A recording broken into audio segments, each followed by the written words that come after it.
It's my pleasure to welcome you to the inaugural Robert D. Moir Symposium. Over the next 3 hours, we will celebrate the work of Rob Moir and his revolutionary ideas about how Alzheimer's pathology may actually be part of an innate immune response to protect the brain against infection. Many of you here knew Rob when he was alive. Not only was he a brilliant scientist who thought so far out of the box that I'm not sure he knew there was a box, but Rob mostly was an amazing friend. He was one of my best friends, kind, generous, amazing sense of humor. I so look forward every day when he would come into my office and tell me some joke from down under.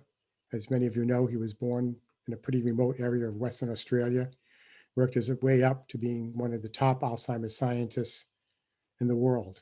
And tragically, last year, after a short battle with glioblastoma, he left us, but his science did not. His science lives on in our unit. And today we'll hear from 3 of his postdocs who are now instructors in my unit and have joined my lab, and how they have not only carried on Rob's revolutionary work on the antimicrobial protection hypothesis, but have expanded it and grown it into an even greater hypothesis. And it's our pleasure to share that with you today. But first, I want to tell you a little bit about Rob. Like I said, Rob was an amazing guy, always ready to put a smile on one's face, just the bright light in the room at all times. Always joking around. I'm not sure what Rob's doing here in this picture, but there were many sides of Rob. There was the humorous, light side of Rob, but there was also the brilliant scientist who was always thinking about new ways to interpret Alzheimer's disease, its etiology, its pathology, its pathogenesis. And this led to what we call the antimicrobial protection hypothesis of Alzheimer's disease, in which, out of Rob's work, we are still studying today how Alzheimer's pathology, plaques, tangles, and neuroinflammation, is part of one orchestrated innate immune response that evolved over time, together with susceptibility genes for AD that predispose to this pathology, to protect the brain against acute and low-grade microbial infections. The idea is that tens of thousands of years of evolution, perhaps there were epidemics of encephalitis or meningitis. And according to Rob's hypothesis, Alzheimer's pathology, like plaques and tangles and neuroinflammation, were working to protect the brain against infection, and gene variants that came along that made one more prone to this pathology protected them when there were major events of brain infection or encephalitis in the population over evolution. And this is what we call today the antimicrobial protection hypothesis of Alzheimer's disease. Here you see on the right side Rob's wonderful life story told by Gina Colada in an obituary in the New York Times about how Rob changed our views on Alzheimer's disease. And we'll talk about that today and celebrate it today. But let me tell you first a little bit about Rob's beginnings. Rob initially did his doctoral work with Colin Masters, and who was one of the first people to identify A-beta as the main component of beta amyloid, and with Conrad Bayreuther, who together with our group first published the cloning of APP back in 1987. And Rob was the first person to actually isolate APP itself and purify it. And it was Rob that I hired as the first biochemist in my lab when it was first beginning back in the early 90s. When Rob joined us, one of the first studies he published as co-first author in Cell was showing that LRP binds not only ApoE, but also the secreted APP and A-beta. And this was a paper showing LRP. And today, there's still a key role for LRP in binding A-beta, tau, ApoE as probably the most important receptor. And Rob was there first. Rob was one of the first to publish on the role of LRP in this disease. Rob is also the first to publish a paper showing that ApoE not only is involved with clearance of A-beta from the brain. We know that E2 and E3 forms of ApoE clear A-beta better than E4, but he showed for the first time that ApoE can drive the nucleation, the seeding of amyloid in the brain. And he showed that E4 drives A beta aggregation more than E3, more than E2. And of course, E4 is the risk factor, E3 is neutral, E2 is protective. And today we're seeing a resurgence of this finding, even though this finding was over 20 years ago. And many are now looking at whether ApoE may be involved with actually nucleating amyloid and E4 doing this more robustly than E3 and E2. But Rob was there first with this paper in biochemistry. Another place where Rob was first was he was the first to show there are naturally occurring autoantibodies to A beta oligomers, and that the more of these autoantibodies you had to oligomeric A beta, the more protected you were against Alzheimer's. So he showed that these naturally occurring autoantibodies recognized a cross-linked oligomeric species of A beta that was around 35 kilodaltons. And the more of those natural autoantibodies you had, the more protection you had. And this inspired Roger Neech and Christoph Hoch, when they started the company Neurimmune, to go after memory B cells in superagers to find these naturally occurring autoantibodies that Rob described. And they were successful in doing so, and that led to aducanumab. Neurimmune then licensed aducanumab to Biogen, and these are trials, phase 3 trials, where we're still waiting to hear what the FDA says about approval. But to Rob's credit, when Roger Neech, and to Roger Neech's credit, when Roger Neech gives a talk about how aducanumab was developed by Neurimmune, he first shows Rob's paper right here and points out that in this paper, we say, if you're going to develop an immunotherapy to amyloid, mimic those naturally occurring autoantibodies that recognize these 35 or so kilodalton oligomeric forms of A beta, because those already look protective. And that's what Roger did. And so Rob was a big inspiration in this paper back in 2005 for the development of aducanumab. But today we're going to focus on Rob's work for which he's most well known now, and that's the antimicrobial protection hypothesis of Alzheimer's disease, in which in this humble paper in PLOS One in 2010, with Stephanie Sosha, who was then a graduate student as first author, showing that the A beta is not just junk. It's an antimicrobial peptide, and you'll hear a lot about that today in the talks from the former postdocs of Rob's lab, who are still instructors in our unit today. You'll hear from Deepak Kumar about A beta protecting against infection in vivo models. The original paper was in vitro, and then this was the in vivo proof of concept that Deepak first published in Science Translational Medicine, showing in mice and in worms that A beta has a profound role in protecting against infection. And you'll hear from Will Eimer about how in mouse models, A beta can rapidly bind to herpes virus, and herpes virus can rapidly seed a plaque, in which the plaque acts as an extracellular trap to encapsulate herpes virus and protect host cells. And this is all part of this ability of A beta to act as an antimicrobial peptide. And you're going to hear an expansion of these studies. These studies show that A beta is an antimicrobial peptide, but you'll also hear that amylin is an antimicrobial peptide from Deepak. You'll hear how tauopathy and tangle formation driven by A beta in viruses may also be part of an innate immune response, together with neuroinflammation. And you'll also hear about attempts to find the smoking guns, what microbes might be in the brain, what microbes are overly abundant in Alzheimer's brain that may be triggering plaque formation and tangle formation as part of this orchestrated innate immune response. And you'll hear about that from Nanda later on. And this was the final paper that Rob and I published.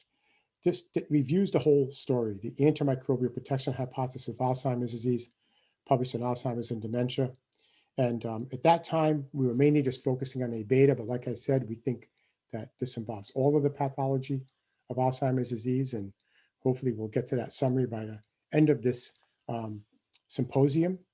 But before we hear from the members of Rob's lab who did the greatest work and continue to do the greatest work on this topic, we're going to hear from our keynote speaker, the first inaugural Robert D. Moir Symposium keynote speaker, Dr. Yueming Li. And Dr. Yueming Li originally received his PhD from UC Berkeley, and he did his postdoc training at Harvard. He then spent 5 years at Merck before he joined Memorial Sloan Kettering Cancer Center in 2002. And there he continues to carry out groundbreaking studies on Alzheimer's disease and cancer. He's won the biggest award in our field, the MetLife Foundation Award, and he's also a fellow of the American Association for the Advancement of Science. And today, as you'll hear, Dr. Li's work focuses on the function and regulation of gamma secretase. Gamma secretase is that enzyme that has to clip APP following beta secretase to release the A beta peptide. And amazingly, what Yueming found and published in Nature recently is that when there's infection, it seems there's more gamma secretase activity to generate more A beta.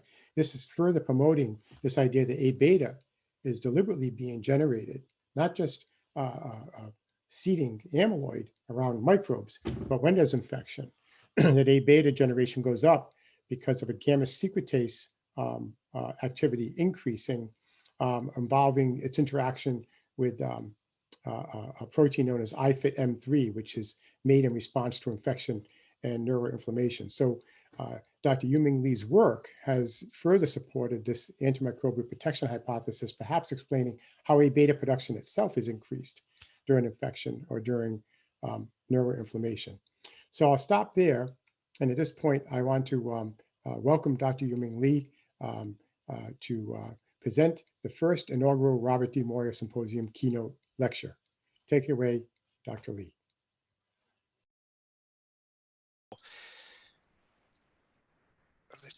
Why is it not? So first time in the Sloan history, and now I'm have some declared there says we have the patent the license to somebody for gamma secretase here. So let's start half.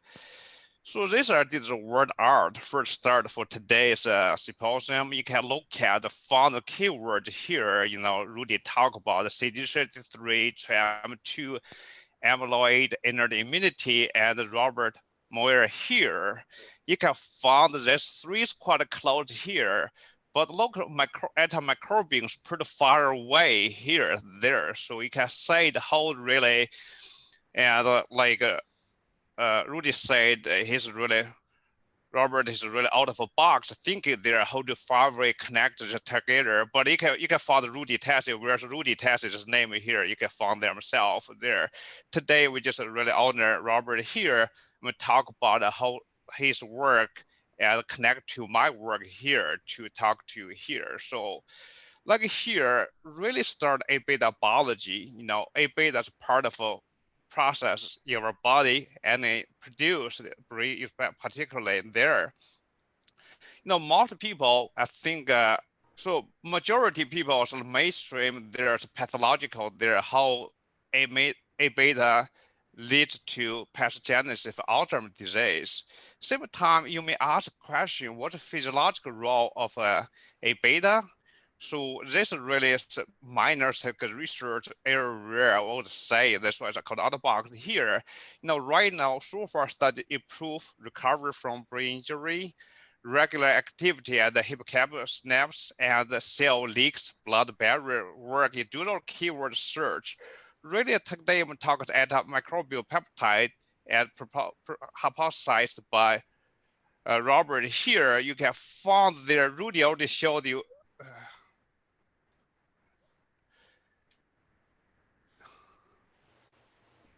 Rudy already showed you three papers here. There's really from +1 to 10, their work all the way from biochemical, in vivo, and neuronal in vivo. They're from bacterial virus, all the pathway here.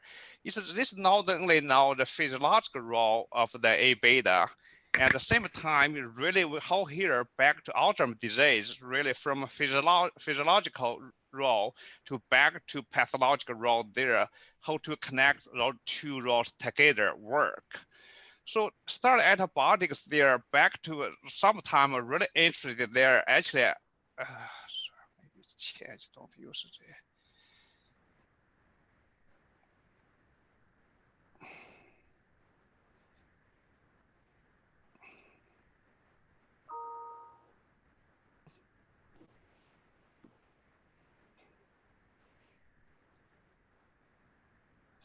So let's just move here back to my history there. I was at the Harvard Medical School, worked at the Chris T. Walsh there. That's a whole lab work antibiotic there. So that time we look at the body mostly isolated from microbial rather than from human there. So they really found we found it was a microbe B17 and 69 amino acid peptide after chemical modification with BCD3 enzyme there, change to heterocycle and remove their because antibody peptide there. So that's a kind of showed you this body DNA gyrase work. So really back long time ago, I've worked antibiotic for a long time through 95, 97 at Harvard Medical School with Christine Walsh there. So this all be my interest to read anything on antibiotic work.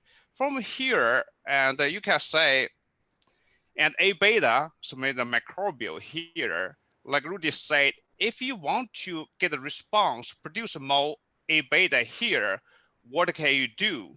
So you only thing we think about, you produce more APP, more beta secretase, more gamma secretase there. So that is really raise critical question. Does microbiome regulate APP expression, stability, or beta or gamma secretase activity there? So gamma secretase, is a really complex process for A beta production. You have A beta 42 root, A beta 40 root, and from 50 to 47 pathway we talk about, and they talk about much detail here. So critical question is, do microbials also regulate APP, beta, and the gamma secretase? So let's give you the introduction of gamma secretase. Gamma secretase, so many years of work, so many groups there, including 4 essential subunits, presenting 1 or 2, non-capturing, APH1 and the PAN2 have a transmembrane domain, at least 6 complex, 2 PS1, PS1, PS2, 3 APH1.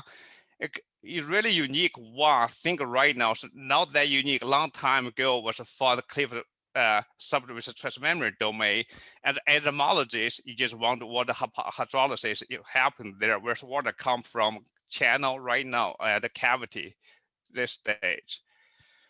So right now, so really this gamma secretase first time really discovered is really through mutation there, found is most frequent mutation for early onset Alzheimer's disease there. So this can be so many argument how this work, gain a loss, partial gain, a partial loss. I'm not discussing here. Really is I think Lucia showed here really is released here from early time. I talked to you, and this process here really from epsilon to gamma, and the 42 release there. That's a major pathway right now, and the field to think about how to really process pathway work. Same time, and the gamma secretase mutation also caused the early acna aversa here, pathways scalation here. So this is quite different with the mutation and with PS1 for Alzheimer's disease. This mutation, more times of PAN2 have a total of 21 mutations there. It's only 4 missense mutations, 3 nonsense mutations, 7 frame shift, 7 splicing there. So here is a definite loss function mutation is caused here. They may be a guess showed this definitely is a partial because produce now that total protein there. So surprise that not capture this can still can survive their isolation. So mechanistic for this cause disease is still not clear yet. So here, let's back to gamma secretase, and we showed you here gamma secretase 4 subunits, and here we really found is that assembling that together for APH non-capture subcomplex. The PS1 moved in that PAN2 get into here, lead to endoproteolysis, become active gamma secretase. That we thought like many years ago, we thought after activation here, it become active complex. Recently, where studies, other groups have found actually only a small fraction of the 4 protein complex are catalytic active here. So it's not all the catalytic active. This raises a challenge here. A lot of people early time started gamma secretase, but messenger RNA at protein, and it's not correlate activity gamma secretase. So this again pose the challenge, how do we study gamma secretase? If a protein level, gene level is now there, how do we know how much active gamma secretase is there? So we have to get the challenge at this stage. So really we have to think about this gamma secretase modulations, gamma active complex, how to really change this equilibrium and dynamics in the work. So really we have, if 10% for protein complex catalytic active there, you may say, because they have other roles, we know the channel, traffic, maybe it's not related to gamma secretase. So that's why we ask, why does the active gamma secretase complex exist? Can the active complex be activated?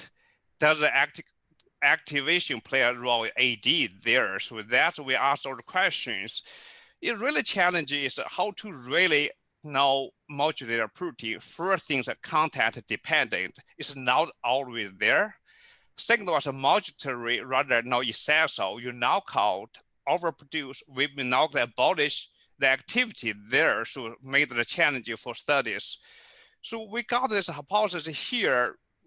Really, was the first time in our lab. We don't have time to talk about here. Really, we found under hypoxia and the HIF1 can bond to gamma secretase, switch the equilibrium from active to active complex this stage. So here we have from both biochemical cellular in vivo data suggest. So first time we found HIF1 have no transcription role, regular gamma secretase here, so hypoxia there. So it's really interesting under hypoxia activate bacteriomoxia quickly degrade, down-regulate the pathway, and we don't have to talk about it here. Really straight right now later with new hypothesis back to biology to gamma secretase. We thought gamma secretase modulating gamma secretase modulator protein. Not a surprise as entomologist, you already have a zymogen at active form. So we said if we make active gamma secretase, it can from transcription, translation, assembling will be take a little bit longer time. Rather, you have inactive complex reservoir here. Other cellular response, you can really activate, become cellular response. This time, this activation process is through transition binding to modulator factor achieve temporal regulation here. So why is can the activate what the temporal regulation here start? So that's back to that's a gamma secretase. Let's next talk about we have right now this stage we already found and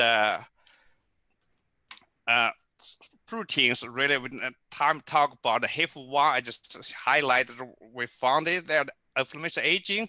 FM3 I'm going to talk about today also have a GSAP involved in this process. We have few pathways we already found could be modulated with activity up, down there. So back to Rudy talk about the early time modulator there, how to assay those things here. So really our lab have cell-free assay. We can look at APP and look at beta 38, 40, 42, we try to generate more antibody here. So this one either it could be iso the cell memory or just a cell, we call X cell assay there. You can add your recombinant substrate there, 396 format, look at the production, 38, 40, 42. This is why it's avoiding the traffic, direct look at the figure the substrate concentration of gamma cell activity. Same time, we can look at the notch one, same way, purify the membrane fragment. And the Excel assay, we can look at both A beta 40, 42 and the notch. Sometimes we mix two subjects together because we really depend antibody-based specificity there. We can add a full antibody in our assay there, check 40, 42, 38, and the notch one cleavage there. So this was activity there. How to really resolve this problem? They right now have called active complex. You have inactive one, active complex there. So this activity-based protein profile that's really based the Bacterial transcript there. So you have a protein product, only small portions active there. How do you know which part is active there? So really can use a small molecular probe separate the active inactive form. That's the case of the concept there. So we use small molecule try isolate a quantity of active form rather than total protein here. So this is the method we use. If active form, we make for the active group here, and we can really show the cross-linking and make it stable here. So too much there. So you can base this reporter system there. You can know what is amount active gamma secretase. This, I think, offer our advantage really. We not only total amount of protein, we can really look at distinguish inactive active complex. So back to modulators, like we collaborate with Steve and Rudy here. This was their compound BL56 right now, maybe move to clinical trial there. So really the concept is to have a gamma secretase. You have a small molecular modulation rather than inhibition block every activity like we did 458. And you can find at substrate there, you can reduce A-beta 42, not much change to knowledge, and not much change in A-beta because you said because A-beta 42 reduction leads to increase A-beta 37 or A-beta 38. So this overall APP process not altered. This I imagine there. So that's the process like a magic. Jenny can say that let's get this compound to work. I think it will be helpful for used for AD clinical trial there. So mechanistically, so far, really show they have modulator binding here and the mutation have a different effect. If modulator binding here, the early time continue accelerated process for 48, 38, 37, and move forward, produce shorter form 38, 37. If a mutation binding here, stake 42, then normal move forward at this time release the cleavage there, produce 42, 38 equilibrium there. So that's a covered mechanism based on a lot of people's work here I'm talking about here. So my lab really have anything so really we play a lot of chemical tours with called click chemistry here. You can find here, so your small molecule, your cross-linking, they can click its fluorescent probe like Tamara here. You can image the gel system we could use. Same time, click for binding the purified for proteomics target-based approach. So that's the case with a lot of trigger lab play there how to use a small molecule identify target for this process. So using this approach, we have identified actually 4 binding sites and on gamma secretase was E2021 site, was a GSM binding site, acid GSM, was a BM compound that time called notch sparing, was another 2 is a really general inhibition. And we have 458 relative active base probe, local active site this stage there. So first surprise, we look at here 40 label and with binding as a target-based approach, we found and the binding to add gamma secret PS NTF was really surprised there after 458 binding. The E202B pine label was like equal to 10-fold almost there. This is the model we proposed. So that's the gamma secret form label. If add 458 binding there, this fit better conformation change. Let the E20 label much higher 10-fold there. So that time we thought if that's the case, to have other protein also involve this process there. So that's we start, this really have the target-based, basically you use a cross-linking, binding isolation, use the antibody probe, what protein you want to look at there. But we cannot from this approach, what other proteins also binding to those molecules. So that time we used the kind of a based approach, really basically we can really get N3 and click chemistry, label your gamma secretase, all the member proteins here, and the image by fluorescence here, you can find how many proteins are labeled or blockable by paired compounds here. That time we have so many proteins there. One protein was stand out there. Mass spec we have scaled up, use antibiotic click chemistry there, purified protein. They found alpha ITM3, like this right now, like Rudy said, it was extracted without there.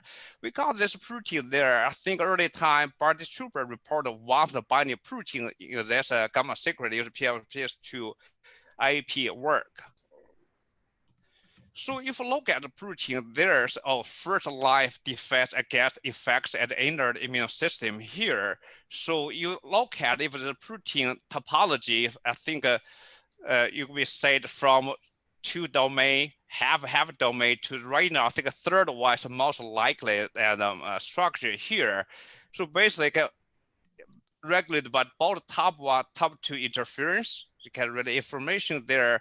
So far, things suggest it's really maybe lipid metabolism or lipid change member structure become resistant to virus. I think right now it's debatable there. So we have some data I don't have to talk about here. So the first people really showed FM3 restrict the morbidity and mortality of and flu virus here. So that's the first time there. But later found also FM3 have a placental and red cell fusion promote fetal demise there. So science paper just passed last year, but still up regulation and immune response can lead to the process. Is now FM3 and other FM protein can reduce the fetal demise. And just last week, 2 weeks, there in a paper for the B cells have used signal pathway evolved antibody surface there. So this slide I don't not even comprehensive show how FM3 works there. We just FM3 early time only have a lot of roles related to and most time response to interference response of the process at this stage. So that time, like we purify protein was come to surprise. Let's say, can we confirm it? So we use this label biotin and purified as a target-based approach. Like I said, you can find labeled block by paired compounds. Same time, again, NTF is really huge, enhanced with 458. It's consistent of early finding. And the most time we say it works the neuronal cells. So we use the PLA assay, look how the protein interaction there. We found primary neuronal cells, PS1, NTF bound together this way, it works. So that's a molecular image. And most importantly, we thought, it's just one of the gamma signal, one of the binding protein just through gamma secretase, also just by the FM3 only. So we use a PS1, PS2 double knockout mast cell found, both have even small amount of the FM3 knockout cell. We know definitely PS1, PS2 is regulate stability of the FM3. We can find without the gamma secretase here, you cannot label. So everything suggests labels depend on exists gamma secretase complex there. So this really we cite this really show our confidence. We show this may be part of a gamma secretase complex. So sure we have new mode data. Classically, we did call IP.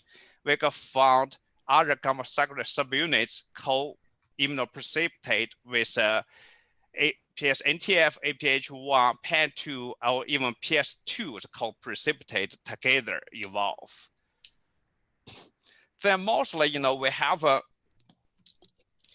the tricks for our lab there, so we can find use this affinity purification. So basically, you say purify gamma secretase complex, you write gel, look at what they have, you found, and this part of a gamma secretase complex, particularly G16, the 458 based compounds, only body active form gamma secretase here, double B here, you can find also can isolate.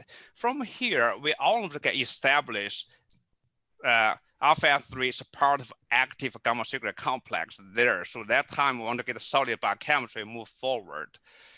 So furthermore, with cross linking, all the tweaks we had, I don't have much chemistry you got to think about here, is really for cross linking. And really, this protein not only is part of a gamma secret complex, also nearby the active side of gamma secret complex, because all these 4-5 derived photo probe reliable made can label both PSNTF and FM3, particularly with a double warhead chemical cross linker. We can link them together in those processes. In those processes, NTF, CTF, and FM NTF together. So now there's no doubt this is not only the part of gamma secret complex, also is nearby the active site gamma secretase. Later we can show this is really surprising here. Our probe, if relative ratio cannot come too late, but relative ratio PSNTF, if label PSNTF better, it's worse for FM3, worse for FM, the NTF better there. So far else really useful chemical probe for categorize gamma secretase, you patient, AD patient we talk about later. So here, so the show structure here. So now let's get get the solid biochemical data we know it's part of a gamma secretase complex nearby the active side of gamma secretase.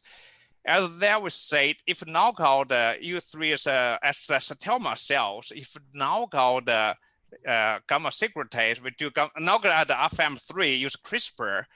And at that time said, can we look for gamma cell activity there? We know in the U138 cell have low level of FM3.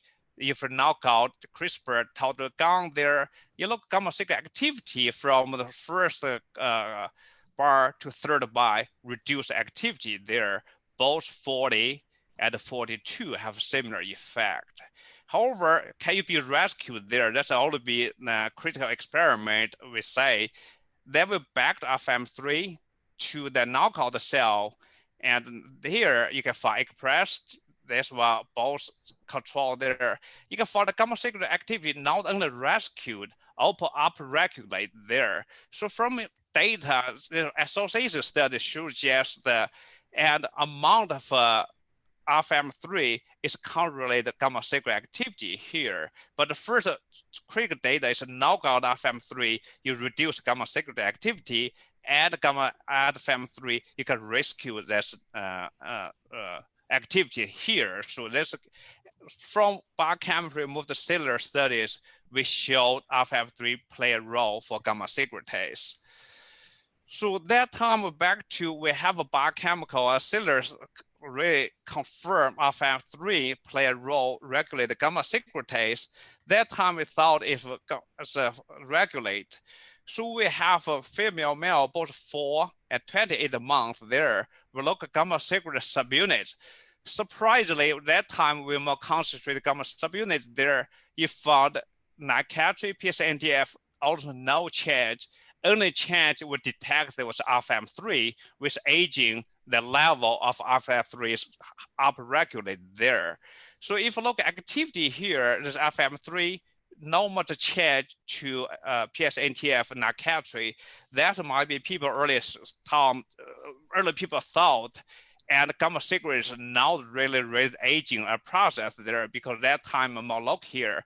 But if you look at activity here, you can find with aging female male mice, both A beta 40, A beta 42 activity upregulate. This is our biochemical assay. It's a pure use recombinant substrate, look at pure gamma secret activity here.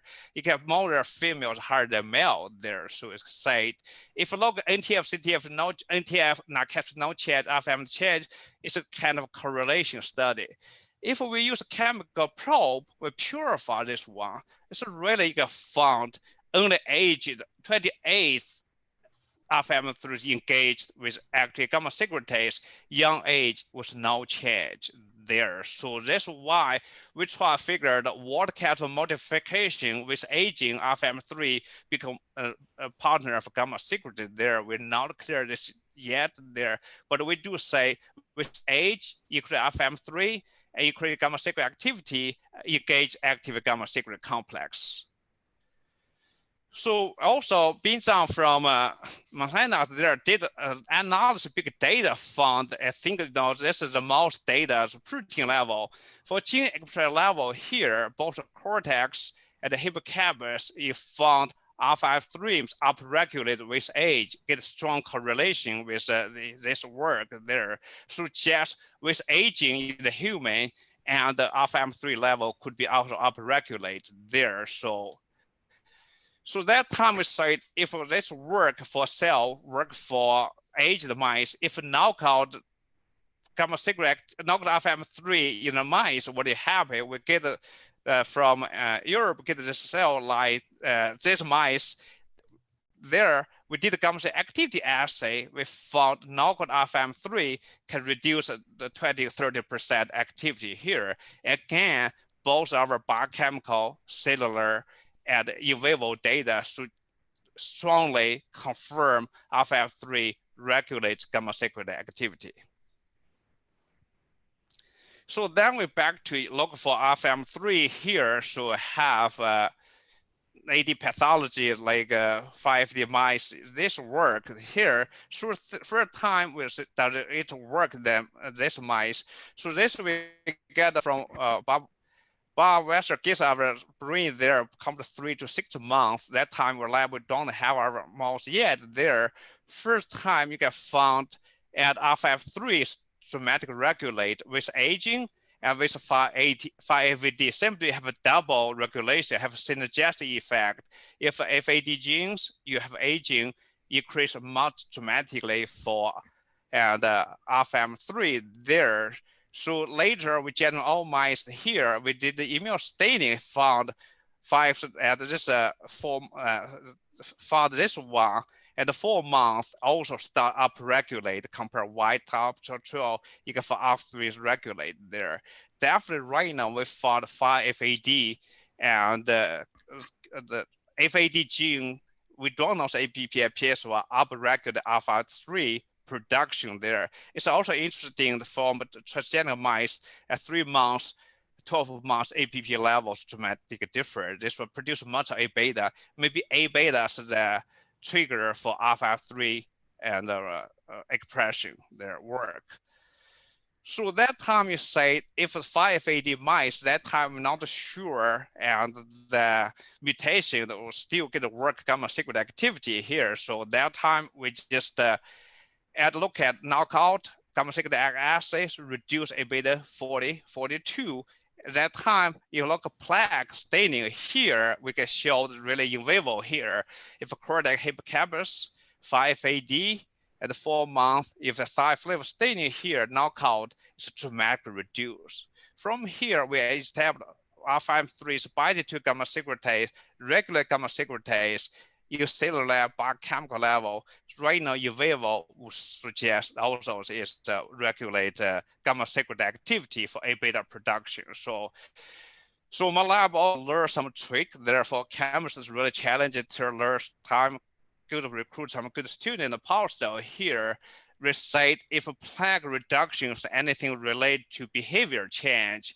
So we did the Y-maze study, and we got found knockout here. Look the data 5-FAD, FM3 knockout in the 5-FAD base here, we can really prevent cognitive decline. And if 5-FAD, there's a word type out there's mice here. So any evidence suggests here. So also we did the novel object there, we can found knockout 5-FAD can rescue only the close white type here, and it's now really have 5-FAD can rescue this why should I save it there? So there's my there. So from here data, we just say the biochemical, cellular, and in vivo and behavior studies show alpha-FAD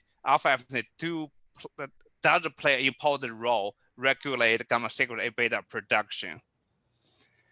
So that time we said, if that's the case, how do we do study? We know that source of A beta, major source A beta is from primary neuron there. So we treat the primary neural culture there with alpha-M3.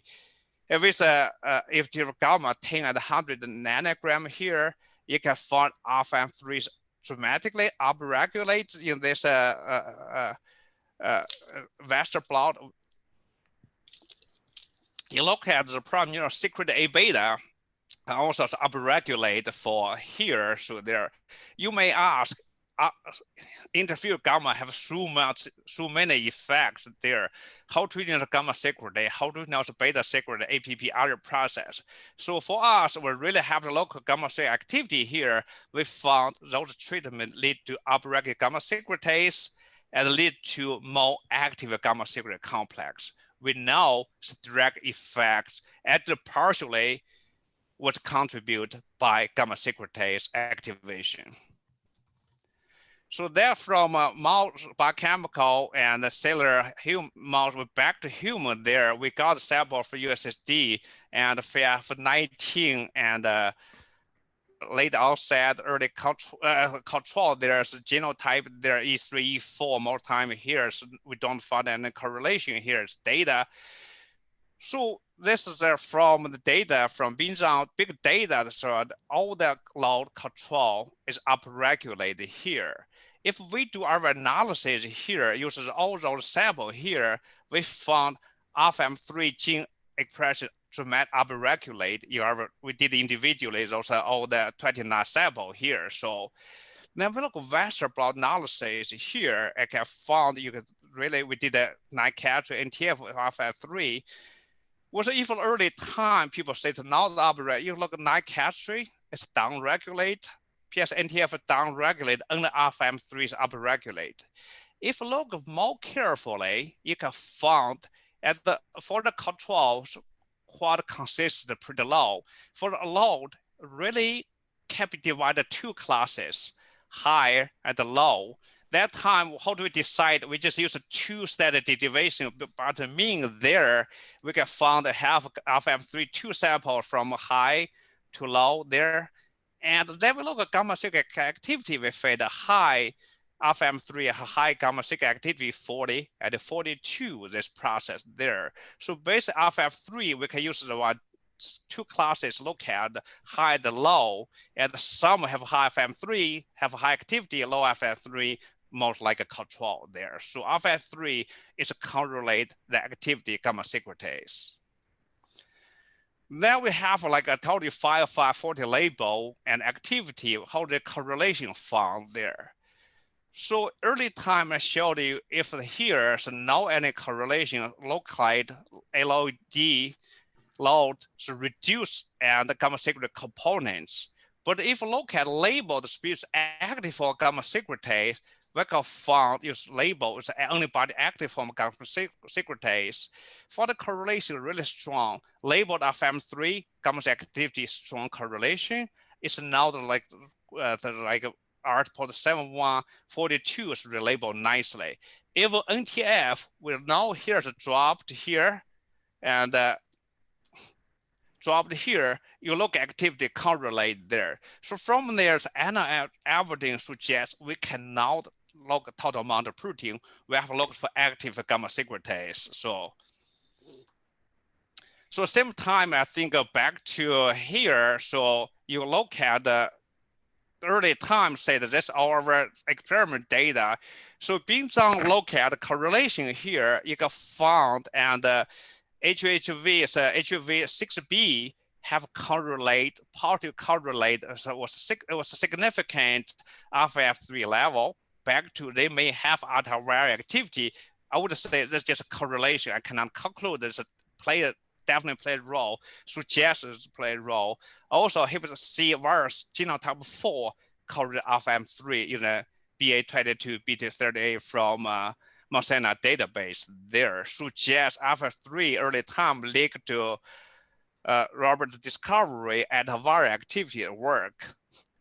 So if look at based on more analysis, big data analysis being found here, so 15 enriched pathway all relate to immunoresponse here, and get a straight correlation with Bragg stage And also with coronary age there, so suggest FM3 will play a regular role associated with no direct regular gamma secret activity at the mouse there for human strong association studies here. So from here, today summarize my work here, I would say we found early time, Rudy suggest they found immunoactivation, immunoresponse here. So you get a microbial infection, A beta got the response and become antimicrobial activity here. So maybe that's time that how to do work. We believe the B's we found gamma signal modulation is a link for immunoactivation and immunoresponse. We thought this anything you get a kind of microbial microbial viral challenge here, produce a cytokine here, cytokine, and produce astrocyte at the neuron, produce A beta, get antimicrobial resistance here. At the same time, you can inflammation and age stroke all can produce cytokine and from a microglia promote neuron astrocyte, produce A beta, have antimicrobial activity.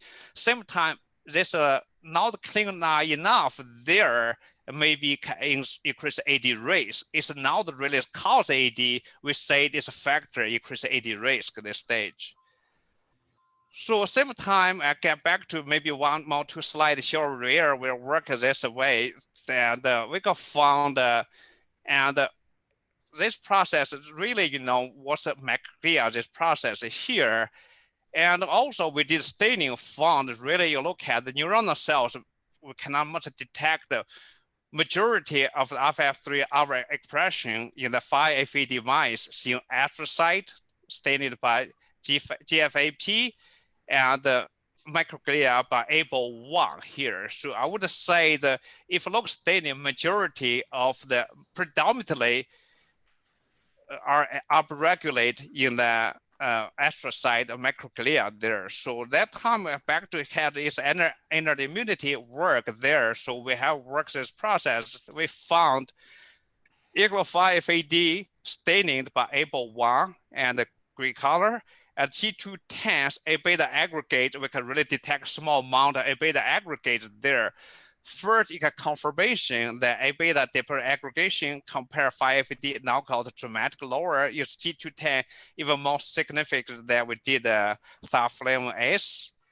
And engulfment you got found is less. However, look at the ratio. Really, we found FM3 reduce amyloid load. Not a surprise we showed early. And this is a 12-month, 9-month old mouse breed. And after increase amyloid that's engulfed there, right now, we're not sure this gamma secretase depend on independent process by FM3. We're trying to look at there. From now, we can conclude now it's FM3 have two roles. Why is regular gamma secretase reduce A beta production? Same time, maybe it has microglia's phagocytosis ability for it up. So this make dramatic reduce the plaque of this work. So that's my work. So finally, I think you may read this paper by Alice Abbott there, talk about Rudy and Robert's work here is really how to that could be infection trigger Alzheimer's disease. I really encourage people read this paper here. And her summaries like here, I guess Rudy has heard of, but not complete reflect his idea through it. Really gets a good figure for memory for Robert. Here she showed for the microglia produce trigger there. Part is our work showed here is really upregulate gamma secretase, produce more A beta, have antibiotic activity this way. So that's why I use this slide to summarize this work, how to our work and what's expect discovery for this protein linked to Robert's hypothesis here, how to really A beta peptide have antimicrobial activity at this stage. So really right in our lab, back to early time, Rudy said, we really tried to find how the protein and the gamma and the small molecules modulate gamma secret breathe there. Basically, which one thing we know that's the essential gamma we cannot touch much. Can we find small molecule and the modulator proteins slide to the scissors, reduce a beta 42 production, not much effect, like gamma signal modulator, gamma signal modulator protein for this process. So this one lab here, we have a long-time talk hypothesis work with Sloan K. David Sharber called E. coli, and Sam Sasodia, Sam, their work. For GSM, we release Doug Johnson, former fighter, right now. Sam? And Rudy, there's work there. So GFM really have with Paul Guard, a pathways member for him too. This is So we have Robert, this is from USAID, get all the sample categories Bob for 5AD, being a big data analysis for some genetic analysis here. So for my lab, she was before graduation last year, she was left the FM3. I'm a graduate left 2 postdoc and a grad student from Yueming and Georgia finished work. The majority is 3 people and plus and John there finishes work here. So we have their funding. I would be said was funded by CureAlz with Steve collaborated how to look at mechanism of action of modulators there. And we have a JPB, MetLife, and the Foundation for support my research. I'll stop here. So thank you for your attention.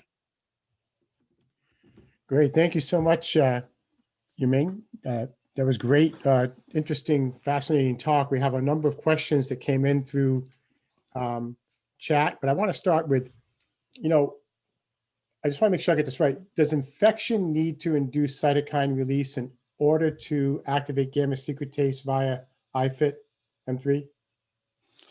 So FM3 could be, I think, so many ways upregulate there. So we found that any single strand, double strand DNA can upregulate, and any cytokine. So infection, if get there, you can get so look right now seem to be have a general induction. If a transfected single strand plasmid, they can upregulate FM3 too there. So why cytokine dependent regulation? I think that's also type 1, type 2, and interferon receptor there. So right now, with so many, I would say right now as A beta can upregulate that too. Yeah, but does that mean that that neuroinflammation itself, which is the result of neuronal cell death and amyloid and tauopathy, that neuroinflammation itself in a sterile way without infection can also drive up gamma secretase activity via this IFIT M3 mechanism?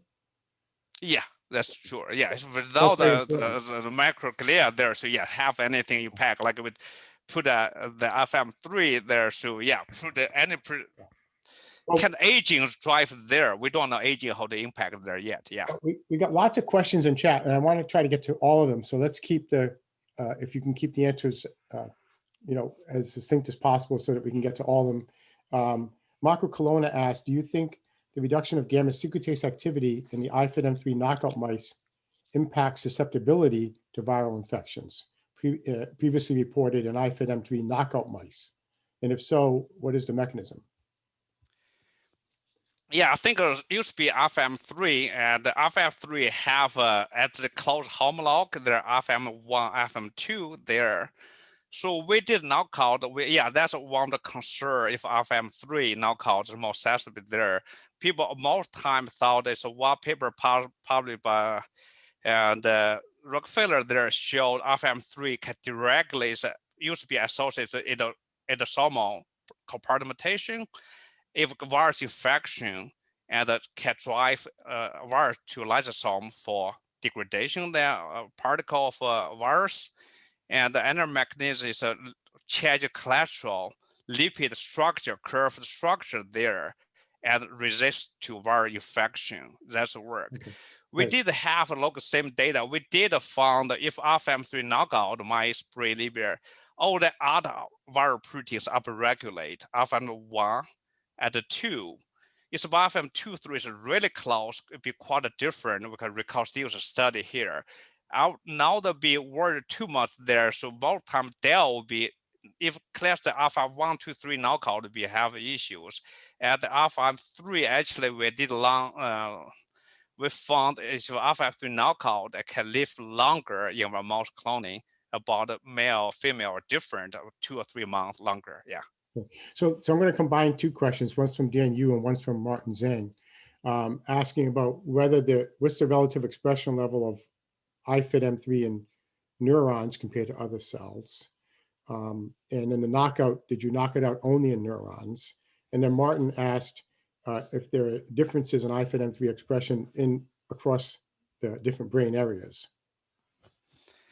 Yeah, I think right now we don't. Right now, so we're a second paper try to do all the characterizations there. If do 5D staining there, so I would say neurons almost negligible there. So because the negligible there cannot detect majority of the 60% astrocyte, 40% is microglia there. So neuronal only we have immunostaining, we cannot find it. But we work with Alison Gold with a human-induced neuron, and the astrocyte is highly expressed there. So Raja Bhattacharya asks, will a gamma secretase inhibitor or modulator interfere with the interaction of IFID-M3 with gamma secretase? And he also asks whether gamma secretase activity increases with age in the mice, 5XFAD mice. I think yes, there's increase there. So we know with age, gamma secretase increased there with 580 mice, and that's what we know. And also for the does the gamma secretase inhibitor or GSM, does it interfere with the interaction of IFID-M3 with gamma secretase? Yes, I think we have. I did talk about it. I don't want to show many chemical structures scare people their way. So we found if this compound, if your LNP555, so this was all those kind of binding, this knockout FM3 impact reduce the selectivity, more impact A beta 40 rather than A beta 42. They do interact, but GSM was reverse. So we do find different gamma secretase modulators impact there. Also recently we found we have no specific inhibitor there, also impact FM3 affinity there. So they do impact. We don't know exactly how to the specificity of GS1 and all gamma secretase modulator, but including your inhibitor modulator there, and without FM3, the selectivity for 40, 42 are different. Right. So, and there's a lot more questions. So let's try to get them all. Senya Castanakis asks, is IFID-M3 protein function calcium dependent? We did test there. So right now, so we try gene stem cells and with AM3 induce different way we try to look at any effect. Yeah. And then Du says, great talk, exciting talk.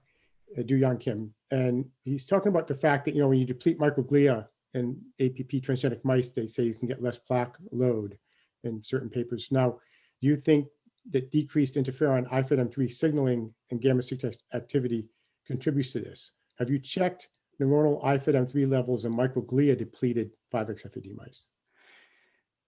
No, I think that's why I have just last week I had discussion to try to lose the plaque compound, remove the microglia, get work there. Yeah, back to if kill the microglia, have data. If 12 months now in plaque, if 7 months have an effect there. So we're right now really looking for gamma secretase raw microglia, and they have TREM2 is a substrate of there, and also gamma secretase or PSO complex related traffic lateral protein there. So we try really is FM how to FM3 in microglia impact gamma secretase, or if any TREM2 process is impacted by FM3. Okay. Zheng Shi says, great talk, and says IFID-M3 IFID-M3 knockout only partially reduced gamma secretase activity, but dramatically reduced A beta amount. Can you elaborate why? Yeah, I think it was maybe rushed out there. Right now, we're working on a single paper without really have a FM3 is now the 100% become contributed gamma secretase will reduce 20-30% there, and plaque reduced dramatically without having to wise have reduced the source for production. And there's a promote the degradation phagocytosis by microglia there. We have preliminary data show that way. So combination reduced production, you have clearance lead to less plaque A beta aggregation there. Okay, Karen Duff mentions that viral infection is linked to tauopathy, and I think Will Eimer is going to address that in his talk. But do you think this is linked in any way? Yes, I think we have another work was come to surprise. They have a tau there's to have a dramatic impact to figure out there. Yeah, we have FM3 and a tau cross PS19 FM3 knockout cross there. We now have dramatic effect. We try to figure out what the mechanisms there. Yeah. Lucia Chavez Gutierrez asks, is the IFID-M3 gamma secretase interaction transient, reversible? Does IFID-M3 regulate the activity of presenilin-1, presenilin-2 gamma secretase? I guess the question is the interaction transient and reversible? We know it interacts. Yeah, I think it's transient there right now. We know if FM3 right now people can look at. They have a formulation, lipidation, ubiquitination, and 1 to 23 peptide. Right now, we just figured what's the condition on our switch binding. We were really surprised. We found 4-month-old mice brain now the gamma secretase did not bind it to FM3. At 28th, it did. So both FM3s exist there. We try purify the role, look at what the post-treatment modification there. Can we really show the switch bind out of? Yeah. Yeah. And Steve asks, any impact of ApoE4? Have you tested impact in ApoE4 knock-in mice? No, we did test it there. We looked at only human data, so I looked there, and there was no any correlation with FM with human and the E2, E3 there. We don't have much E4 available for us. Yeah. And the final question, Amy Prohl says, excellent talk. Several of the herpes viruses or other pathogens capable of persisting in brain tissue can stabilize HIF1. Do you think that activity should be factored into mechanisms contributing to the overall hypoxic environment? Yes, yeah, we can found there. We have a mouse model with called E. coli there. If it reduced 20-30% bloodstream like stroke model, gamma secret activity could upregulate 2, 3, 4 there. And if hypoxia is primary neuronal culture there, we can find 5 to 7% oxygen. This might be most like oxygen level, your breathing level there. Gamma secret is dramatic upregulate there. So, but gamma secret by that was really switch out off. We know that you could have hypoxia quick upregulate, normalcy quick downregulate. I think that's we have a lot of fun. If we put them out to 10% oxygen, next day gamma secretase upregulates a lot. Yeah. And finally, I'm going to channel my inner Rob Moir and ask a question. Do you think IFID-M3 is a therapeutic target? Could it be a safe therapeutic target? Yes. Right now we try general conditional algorithm. Right now we have some way show there at least. Yeah, I don't think back to earlier time question. Really, can we challenge also road with infection there like bacterial virus to have their life. But right now, we know after time 3, after F knockout, other most cloning live longer. Right. Well, once again, thanks, Yueming, for a fascinating talk. Really cool work, groundbreaking stuff. And we thank you for being the inaugural Robert D. Moir Symposium keynote. And we wish you the best of luck in your work going forward. We hope you'll stay on for the next talks. And if you could stop your share screen now, I'm going to introduce our next speaker. And our next speaker is Deepak Kumar, who worked with Rob for a long time as a postdoc, is now an instructor in the Genetics and Aging Research Unit. And Deepak has been looking at not just the amyloid beta protein as an antimicrobial peptide, but also amylin. Amylin is what forms the amyloid-like material in diabetes. So I will turn it over to you, Deepak, to share your screen. I hope you can unmute. Are you able to unmute, or do I need to do that for you? Looks like you're okay. And so Deepak, take it away.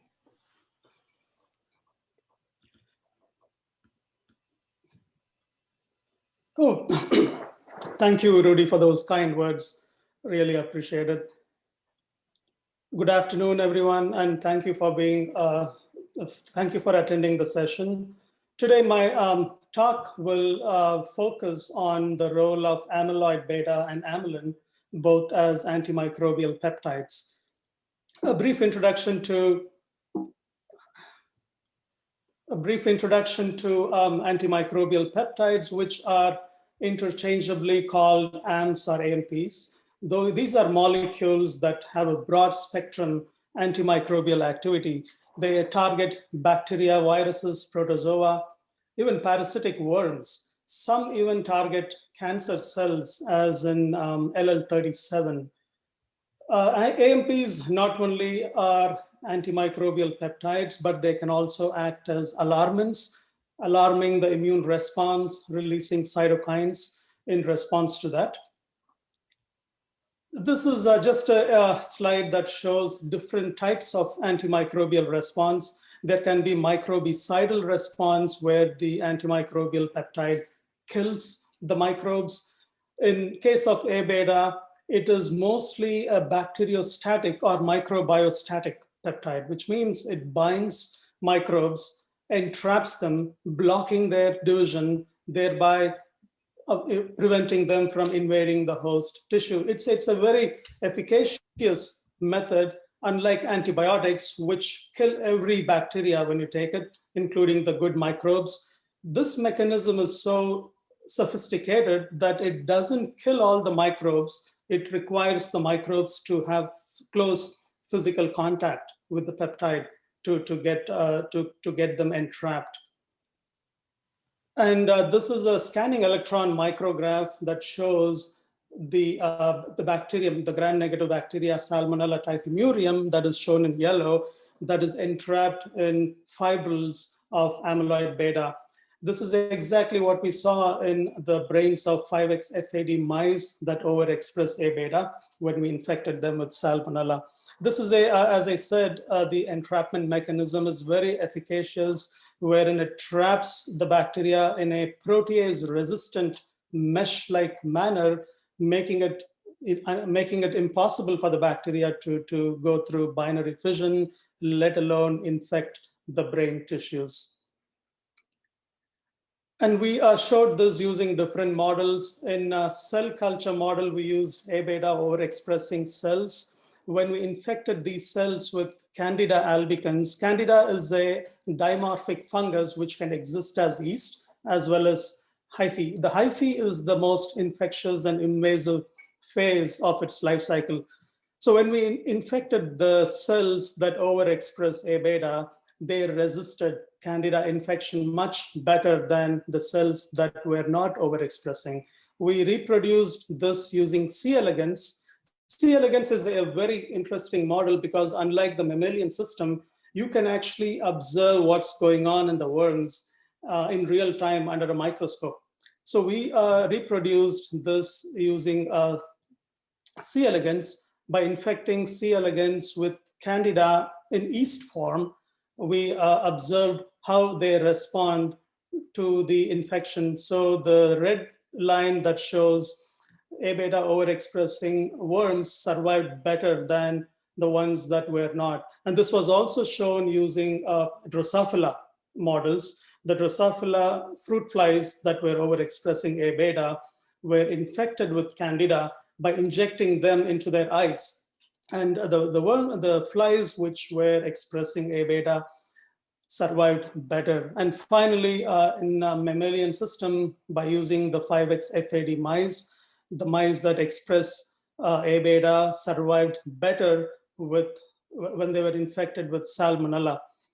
And this was also shown by my friend William Eimer using herpes virus in the same mice. And by infecting the mice with herpes simplex virus 1, the mice survived better, the mice that were overexpressing A beta. And these panels show A beta entrapping, the viruses were entrapped in A beta in between 30 and 60 minutes. Again, strengthening the entrapment mechanism that amyloid beta as antimicrobial activity works. This is Rob Moir's, one of his favorite images. This was actually a section taken from the 5X FAD mice that were infected with Salmonella. You can see the A beta that are shown in red with Salmonella entrapped in this mesh-like manner, again, blocking their multiplication and infection of the brain tissue.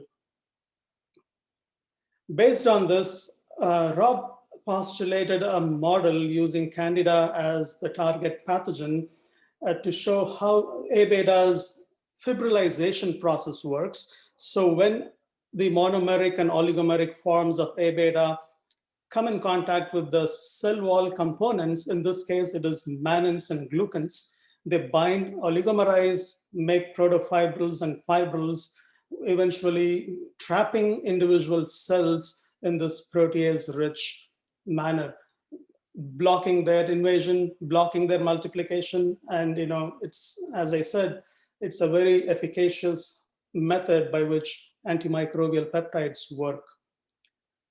Expanding our earlier findings, as with many classical antimicrobial peptides, which can not only bind bacteria, they can also neutralize bacterial toxins and also parasitic toxins. We expanded our earlier findings to see if A beta, like other antimicrobial peptides, can also do this. Endotoxins are found in gram-negative bacterial cell wall. They thwart innate immunity. They bind toll-like receptors 4. They activate macrophages. They can release enhanced pro-inflammatory cytokines. And these pro-inflammatory cytokines are major contributors of inflammation in the brain. So to see if A beta can bind and neutralize endotoxins, we developed an in-house ELISA plate. And by using a dose-dependent concentration of synthetic A beta 42, we found there was enhanced binding of A beta to the bacterial LPS or endotoxins. And it not only bound, but it also neutralized endotoxins. This was done by using a traditional method that is used in pharmaceutical companies for endotoxin detection. It's called LAL test, Limulus amoebocyte lysate test, which tests for endotoxins using different units. The units that we used in this assay was 0.5 endotoxin units, and based on this, we see there is a dose-dependent endotoxin neutralization by A beta 42. And we also found that by combining endotoxins at a constant concentration of 100 nanograms with a dose-dependent concentration of A beta 42, there was significant suppression in IL-6 levels in human neuroglioma cells. Though human neuroglioma cells are not traditionally used to look at the interleukins, we used it because of late these cells have been widely used, and they also have been shown to be releasing cytokines. And we also saw suppression in IL-2, but not to significant levels. There was a trend at 3, 2, and 1 micrograms per ml A beta 42, but not significant. This was also repeated in murine macrophages, and we saw that there was very strong suppression of IL-1 beta, an important cytokine involved in neuroinflammation, and also in IL-2 levels, and also in IL-6 levels. All 3 cytokines important contributors to neuroinflammation. This one is is a transmission electron micrograph showing that A beta 42 not only binds and neutralizes endotoxins, but it also aggregates them. So this again takes us back to the original entrapment mechanism where we saw A beta 42 and other amyloids trapping microbes, producing aggregates that result in plaque-like appearance. And we saw that with endotoxins as well. And what you see on the right panel is the aggregates that was obtained by combining A beta 42 with bacterial endotoxin. This was stained using two types of antibodies. The larger 40 nanometer nanogold was specific for LPS, and the 10 nanometer nanogold was specific for A beta 42. And you can see that they are co-localized in these aggregates. Why is this important? Recent reports have shown the presence of bacterial endotoxins in the brain co-localized with A beta 40 and 42 in human AD brains. So this raises a fascinating question whether this is due to A beta's endotoxin neutralization activity, like we saw with the bacterial entrapment. Could this be a consequence of these endotoxins being neutralized by A beta's endotoxin neutralizing activity?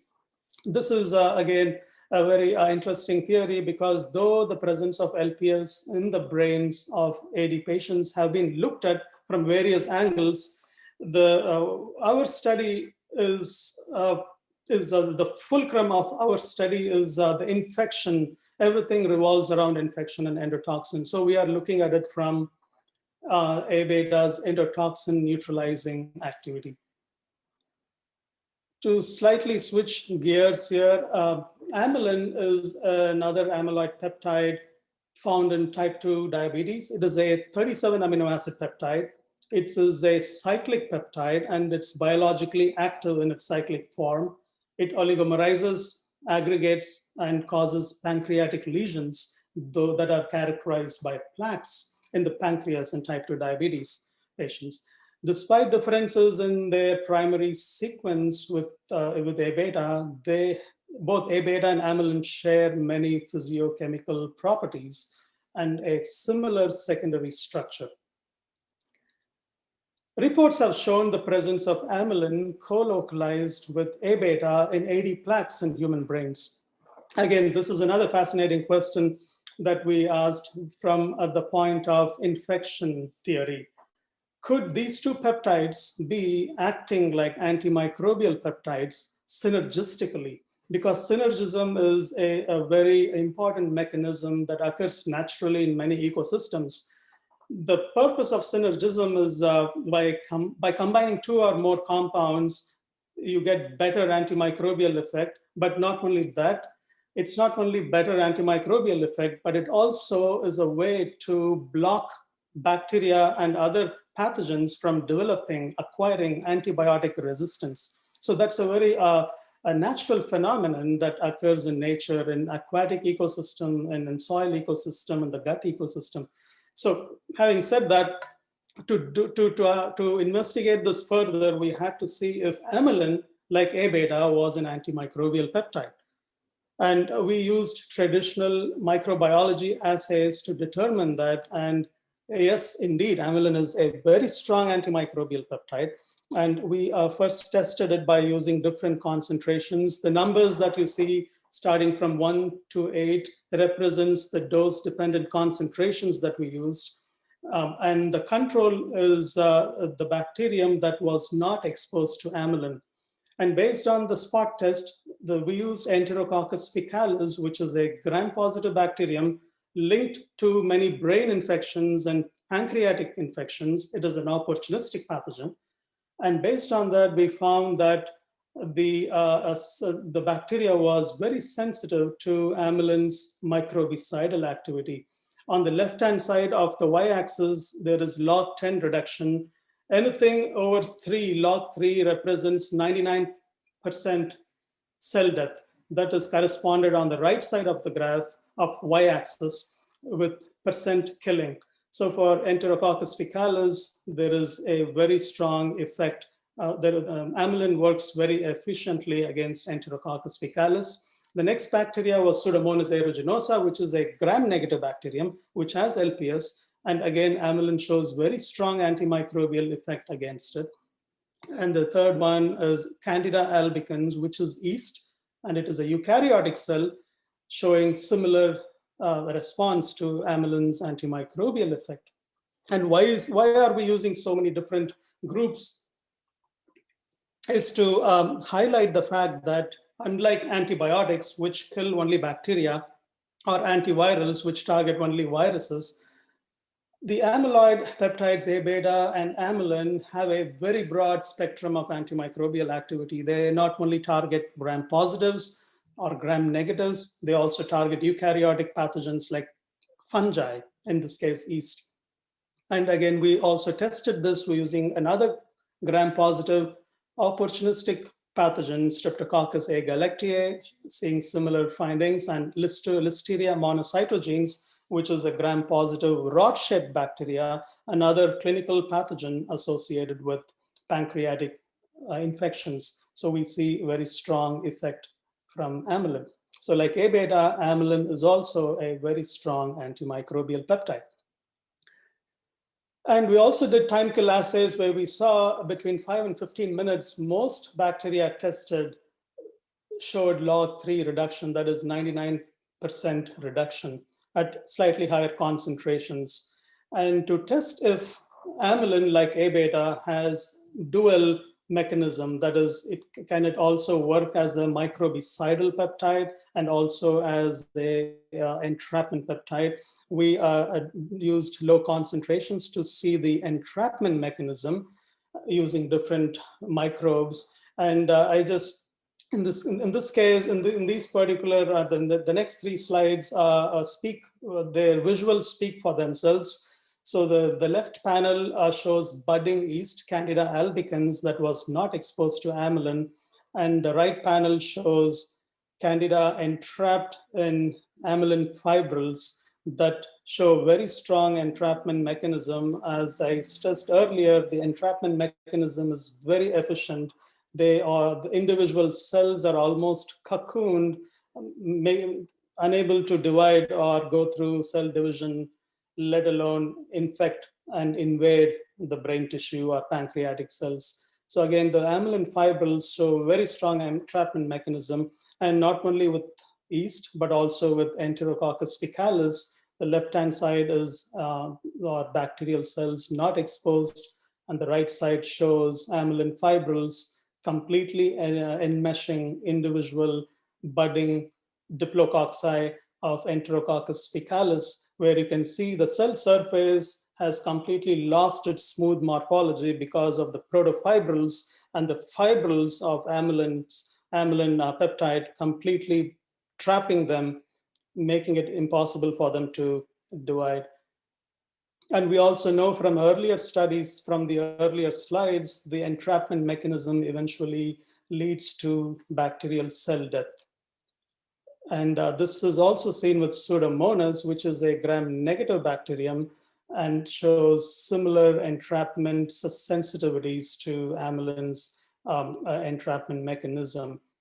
So the entrapment, when Rob proposed the antimicrobial hypothesis, I was very excited to see how this mechanism works. And now the entrapment mechanism seems to be occurring even in the gut ecosystem with human defensins.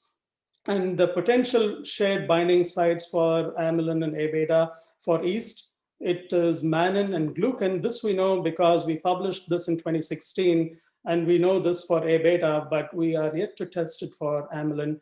For viruses, it's glycoproteins, and for non-enveloped viruses, it is surface carbohydrates. For bacteria, for gram-negative bacteria, it is lipose polysaccharides. This we know for A beta, but in the next slide, I'll show this for amylin as well. For gram-positive bacteria that lack lipopolysaccharide, it is lipotecoic acids, which we tested in the lab. And for acid-fast bacteria, it could be mycolic acid, but we haven't tested this yet. And like A beta, is amylin also capable of neutralizing endotoxin? It does. So we use the same LAL test assay to see if amylin not only binds to LPS, but also neutralizes bacterial endotoxins. It does in a dose-dependent concentration. This was done by the same method that we tested A beta using LAL test kit. And so the whole, all these data actually point in one direction. Since both these peptides are present in the plaques in AD brain, could these two peptides be working together in concert to produce enhanced antimicrobial effect? So this we had to test in a in vitro cell culture model because the presence of amylin in the brain has not been confirmed by many sources. Some reports say that the presence of amylin in brain is because it is transported from the pancreas to the brain, but there are studies that also show mRNA expression levels in some regions in the brain. And to test this, we used a 3D cell culture model system that was originally developed by Dr. Se-Hun Choi, Dr. Do Kim, and Dr. Rudy Tanzi, and that was published in Nature in 2014. And this is an Arensel-based system that is composed of 70% neurons, 30% astrocytes, and 1% oligodendrocytes. We used two types of cells. The A5 cells overexpress A beta, and the B cells do not. We used a simple experiment to see if there is amylin in the supernatant after infecting these cells with Salmonella typhimurium.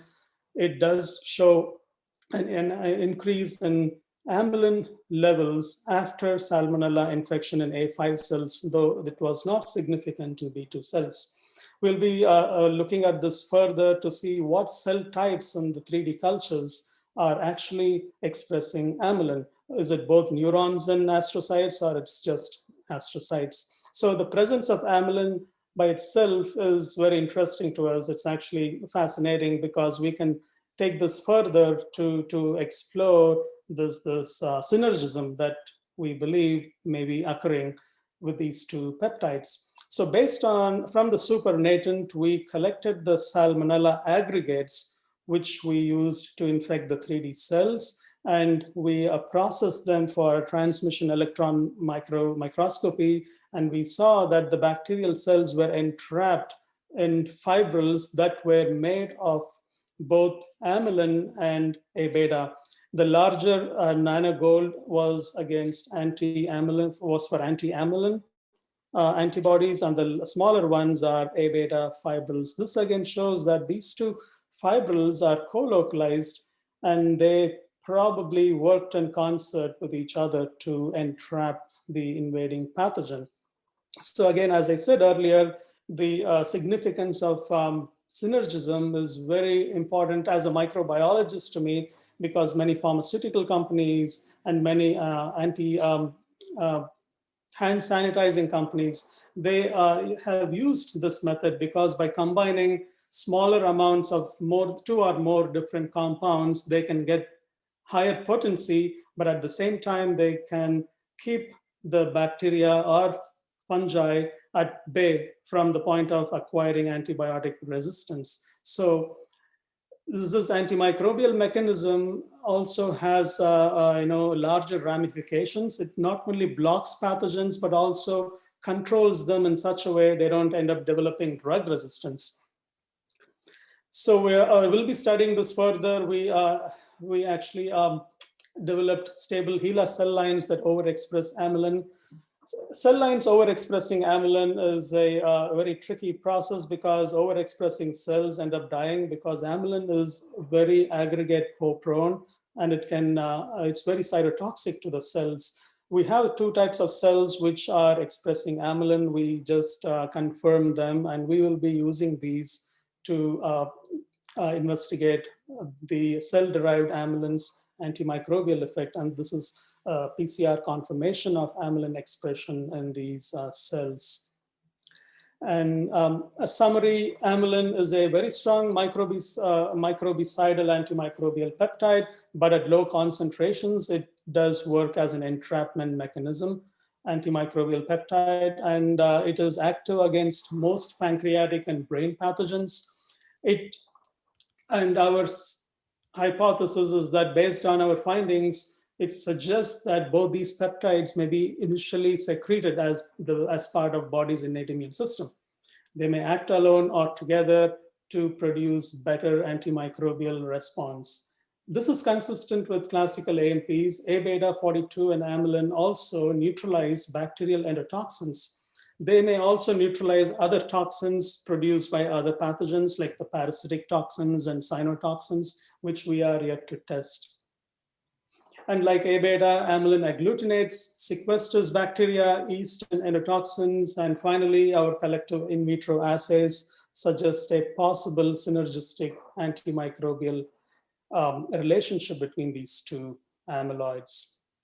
And this is in honor of our dear late mentor, Dr. Robert Moir, who was an extremely talented, gifted researcher, and we all miss him dearly in the lab.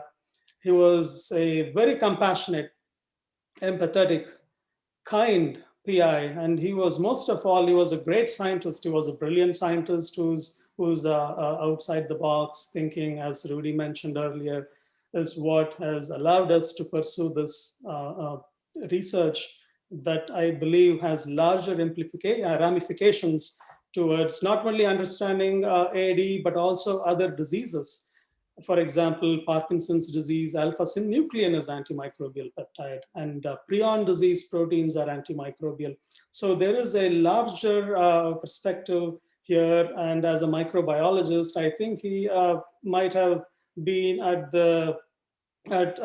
he is a pioneer in creating a new field, which I describe neuromicrobiology, because infection seems to be getting a lot of attention these days with most CNS diseases.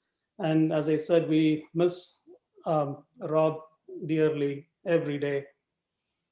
And thanks to Dr. Rudy Tanzi, whose unwavering support and guidance, letting us continue Rob's work and carry on as a scientific legacy, I can't thank enough. And thanks to all my colleagues and collaborators, and a special thanks to Cure Alzheimer's Fund and Helmsley Foundation. Thank you very much. Great, thank you so much, Deepak. That was a wonderful, wonderful talk. And if you could stop sharing slides for a minute so we can get the gallery view back on. We have some questions in chat. Let me ask the first question. So diabetes is known as a major risk factor for Alzheimer's. Yes. And there's all kinds of ideas around insulin. There's ideas around the effects of diabetes on the neurovasculature and how that might increase risk for Alzheimer's disease. Do you think there may be a link between the interaction of amylin and A-beta, given that microbes, I mean, there's two sides of the coin. A-beta and amylin are antimicrobial peptides that protect against infection, but microbes rapidly seed the formation of amyloid from A-beta and amylin.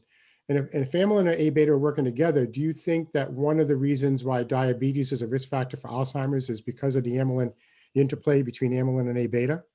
That's a great question, Rudy. And it's possible. It's very possible.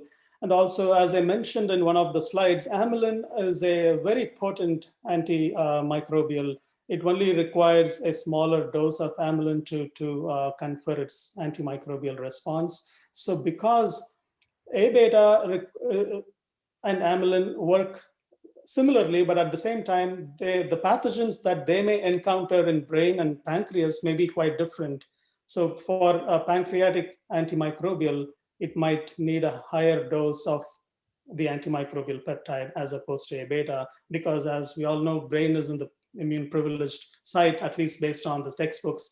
But they may also be involved in other areas. For example, leptin and obesity is a factor that we should also consider. Recently, there was a study published that showed obese mice that were expressing amylin in pancreas showed amylin plaques in the brain after they were. So there's a lot of metabolic pathways involved. So we have quite a few questions. So let's try to, so we stay on time. Let's keep the answers as succinct as possible. And Daniel Arimia asks, is the amylin discussed in this presentation the same exact sequence with the amylin secreted by pancreatic cells together with insulin? How does amylin concentration in the brain compare to the concentration in the blood or other organs? That's a good question. That is why we are also looking at the cell-derived amylin. The amylin that we are using here, it is similar to the amylin that has been found in brain and pancreas, because the biologically active form of amylin is what we are using, that is the cyclic amylin form. And most of the amylin that is found in brain and pancreas is in that form, the cyclized form. So that's the biologically active form. Okay. Lee Goldstein says, very nice talk. Has amylin been detected in chondrophilic amyloid angiopathy in CAA? How might amylin reach the brain from the periphery? Might neurotrauma and or bacteremia contribute to amylin access to the CNS? And then finally, he asked whether amylin, like A beta, binds metals and generates reactive oxygen species. So it's a lot of questions there, Lee. So first, has amylin been detected in CAA? Oh, I don't know. I have to check. I'm not sure about that.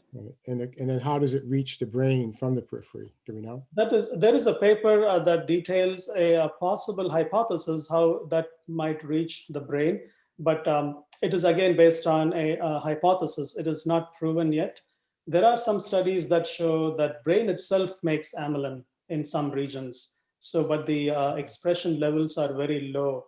That is why maybe that, because we only need a very small quantity of amylin to work as an antimicrobial. Maybe we don't need that much. And does it mine metals and generate reactive oxygen species? And do you think traumatic brain injury might help you get amylin in? Oh, there is a paper that talks about it, Rudy, but I can't remember exact details of that. Okay, great. So Zung she says, nice talk. Are there any data suggesting A beta or amylin can inhibit COVID virus? I guess we're all thinking about neuro-COVID, and could COVID be driving amyloidosis in the brain the way a herpes virus or a bacteria can? So he says, for example, are there any data to suggest that AD patients are less likely infected with COVID-19 or bacteria, virus, or fungus? No, actually, the other day I was discussing this, what would Rob say, to this current, it would be very interesting to get his take on the current pandemic. I'm sure there is, because it's a broad spectrum antimicrobial, I won't be surprised if it does bind COVID as well. Because there's several more questions. We only have like a minute or two to stand time. So let's succinct answers on this. Laurie Cox, interesting work. You talked a little bit about specificity. Do amylin and beta amyloid show enhanced activity to bacteria that commonly cause brain abscesses, or oral pathogens that may translocate to the brain from the gingiva? Are there bacteria that evade capture from amylin? Yes, we have tested it, and we do see that it produces enhanced antimicrobial against Staph aureus and Salmonella. At least the Staph aureus is an opportunistic nosocomial pathogen. So we do see that in vitro. I didn't show the data in this slide, but we do. Okay, and Amy Pro asks, if you find amyloid amylin oligomerized in a sample, are you able to work backwards and identify which pathogens are trapped inside? We're talking about laser capture of plaques, and how's that work going? Yeah, that's, we'll pursue that further. That must be very interesting to see. Using, I think we're doing that now, doing the archaeology dig on plaques, see what's trapped inside. Because it's possible these infections may come, in your 20s or 30s, and then they trigger amyloid and then tauopathy, and that spreads for decades, just like with CTE, bangs to the head, trigger tauopathy, which takes decades to spread with inflammation before you get dementia. So these infections might come early, and it may be when you try to find them in a Alzheimer postmortem brain, you're too late, and you have to look into plaque to see if it's trapped there. So that's a great question from Amy. Laura Zhang says, excellent talk, Deepak. Can amylin cross the BBB? It does. There is a paper that shows that it does cross BBB. Sharang Lu says, great talk. Boy, I wish that so many people would say great talk in chat when I give talks. Great talk. Do you think fiber structure is important for the antimicrobial activity of A beta 42? Do oligomers have the activity? So yes, this is a oligomer for activity. Yes, they do. So it's more, but oligomers have, A beta 42 oligomers have more activity than the fibrils. The fibrils are formed to mainly trap the microbe. Yes, yes. Oligomers actually form The oligomers that bind. Is it the monomer that binds or the oligomer that binds? Or is it oligomer as monomer binds? Both bind. So when monomers bind, they actually go through oligomerization that eventually forms spores in the cell membrane, killing the bacteria. Sometimes at low concentrations, the fibrils take over when you don't need a lot of peptides to control the pathogen. So they entrap them and, you know. Okay. Finally, Andrew Yu, a wonderful alumnus of our unit and an amazing guitar player. I've had the pleasure to play with us. He says, great talk. Quick question. Sorry if I missed this information. Do you detect amylin transcripts in neurons in the 3D model? That is ongoing now. We are waiting for the results. Well, Deepak, that was a great talk. Thank you so much for presenting, and we need to move on, but great job. And our next talk is another ex-postdoc of Rob Moir, who's now an instructor in our unit, Nanda Kumar. And Nanda's been studying the role of the gut microbiome in Alzheimer's disease. And I think, Nanda, you're going to talk a little bit about the brain microbiome. Yes, Rudy. So looking for microbes in the gut that influence the brain, and looking at how whether there are microbes in the brain itself. In other words, trying to find that smoking gun. What are the microbes that might be triggering amyloid deposition either early in life, leading to a cascade of events later, or in Alzheimer's patients themselves? So take it away, share your screen, Nanda, and take it. Yes, Rudy.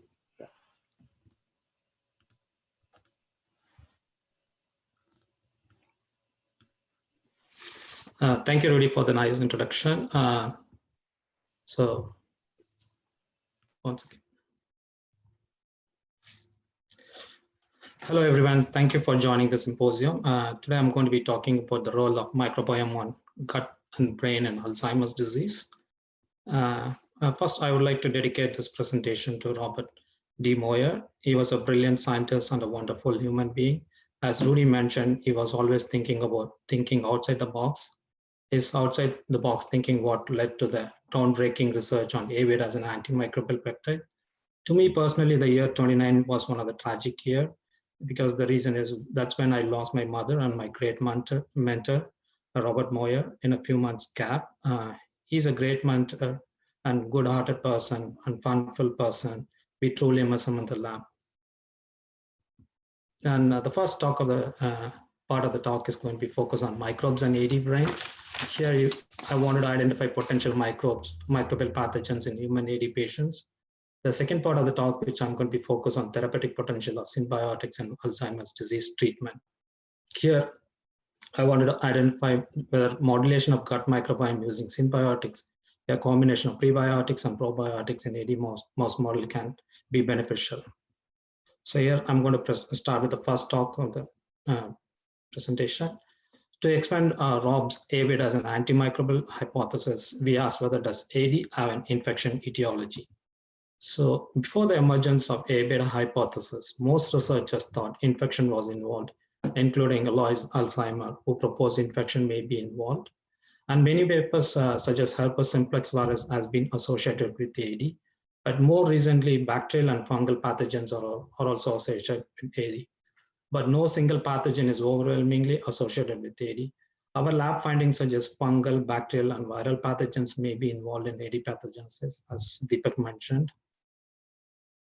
So as you all know, A-beta deposition is one of the key components of Alzheimer's pathogenesis.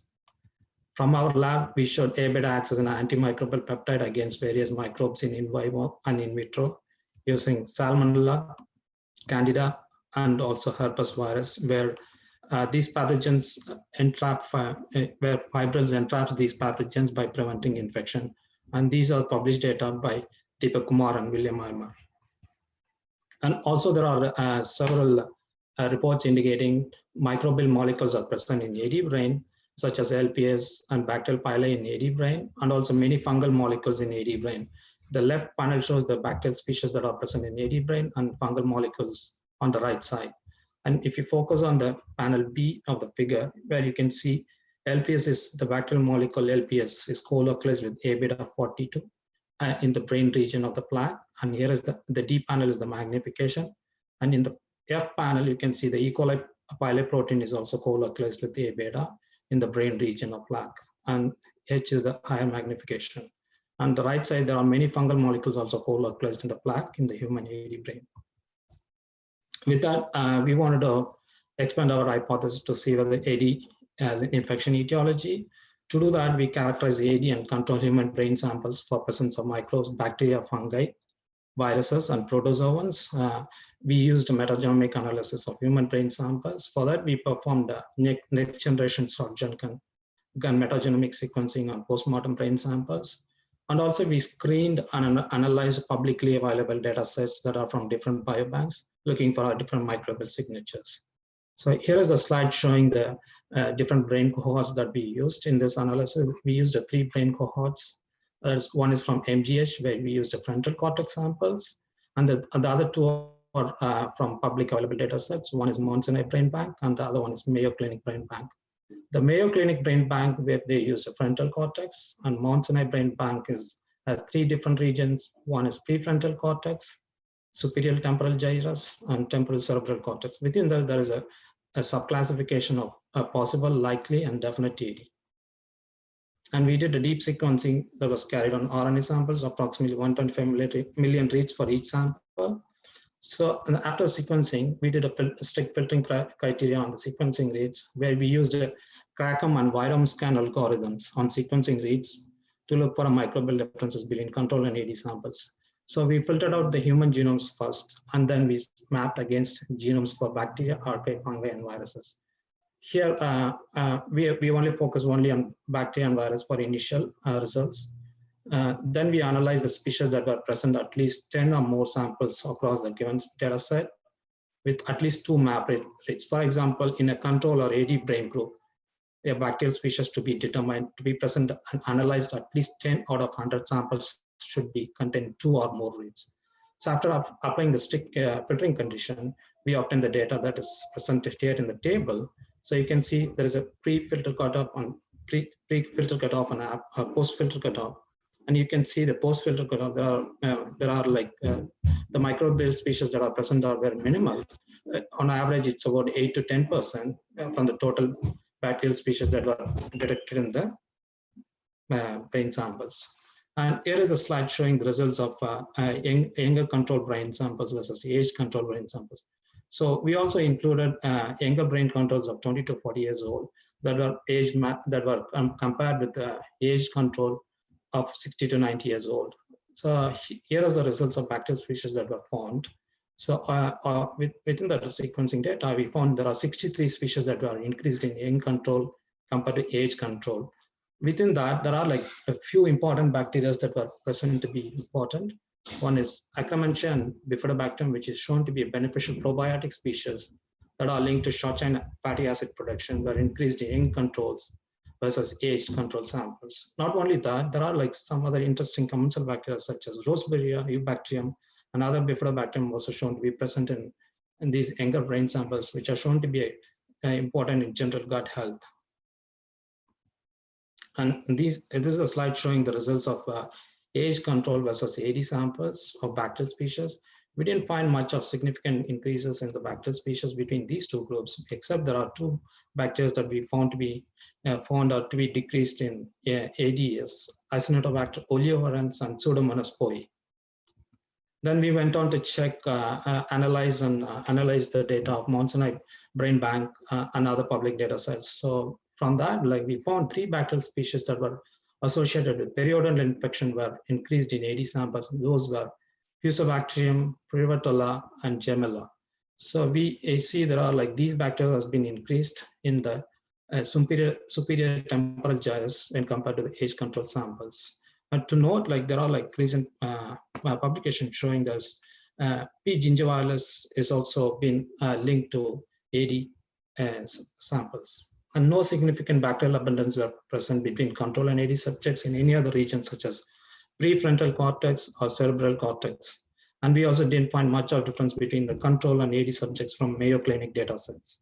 So, and then within the Mount Sinai Brain Bank, we wanted to check what are the, within subclassification, likely, AD, and possible and definitely, we wanted to see where these bacteria are increased. So you can see in the Gemella species are increased in definite AD and possible AD when compared to the age control match.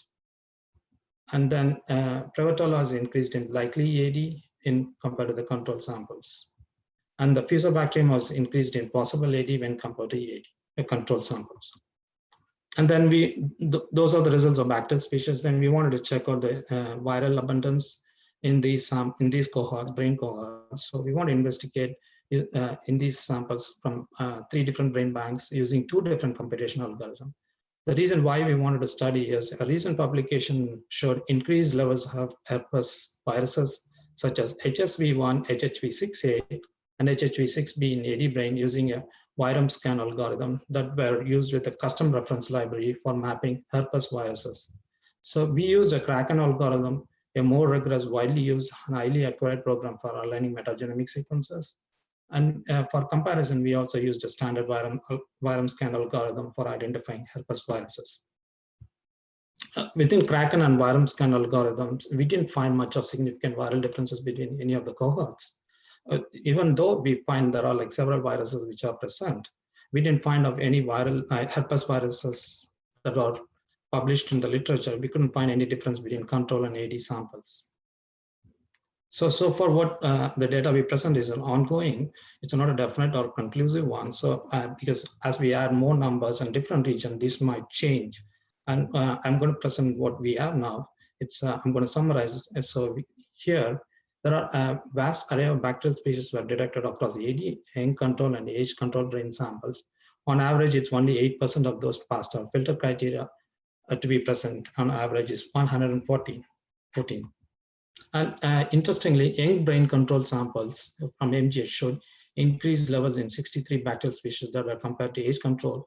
Those Akkermansia, Bifidobacterium, and Longum, Eubacterium rectal, and Rosebaria humanus. And to note, Akkermansia is shown to be anti-inflammatory having anti-inflammatory property. Bifidobacterium is one of the beneficial probiotic bacteria. And we didn't find any significant increase in bacterial species within the MGH samples, in frontal cortex samples. From Mount Sinai Brain Bank, within the superior temporal gyrus, we saw there are 3 bacteria that were increased, Fusobacterium, Prevotella, and Gemella, which all 3 associated with periodontal infection. And from brain virome data, we didn't find much of difference using both Kraken or virome. We couldn't find any significant increase in the herpes family in any of the control or AD samples. Next, here I want to switch gear, which to be focused on microbiome and AD. So the second part of the talk is to focus on therapeutic potential of symbiotics in Alzheimer's disease treatment. So here I wanted to highlight the importance of gut microbiome on brain. The majority of microorganisms that are present in the gastrointestinal tract influence a wide range of physiological and pathophysiological activity on host. There are increasing evidences suggest that brain is influenced by host gut microbiome, either directly or indirectly by bacterial secondary metabolites or metabolic precursors, or by using human signaling on the brain. Any disruption of this homeostasis is alter the gut-brain signaling, and that can lead to a central nervous disorders. And there are several research publications showing the importance of gut microbiome on brain. So using a germ-free mice or using an antibiotics to deplete the gut microbiome. And here are the examples. Using a germ-free mice, there is a compromise of a blood-brain barrier with a decreased tight junction proteins, occludin and claudin. And this is rescued by when it is being colonized with microbes or by administering short-chain fatty acids such as butyrate. And you can see there is an increase in occludin and claudin-5. And similarly, they also found changes in the neurogenesis and volume in germ-free mice versus in germ-free mice. And in microglia of the germ-free mice microglia has immature state of gene expression, and this has been rescued by colonization with microbes or by administration of short-chain fatty acid. And similarly, they also found changes in the germ-free mice on myelination and neuronal survival. They found like decreased BDNF, a neurotrophic factor, which is important for neuronal survival. So is decreased in germ-free mice. And what is the evidence or rationale for using symbiotics on AD mouse model? So there is a publication showing gut microbiome is altered in Alzheimer's human patients. So where they shown gut dysbiosis and an imbalance of gut microbiome and low abundance of bifidobacterium, a beneficial bacteria in AD patients. And here is a figure showing that there is a changes in the firmicutes and bacterioides ratio, and bacteroidetes is shown to be involved in pro-inflammatory response. And further, they also found the bifidobacterium genus and the species, Bifidobacterium bifidum, is being decreased in AD patient.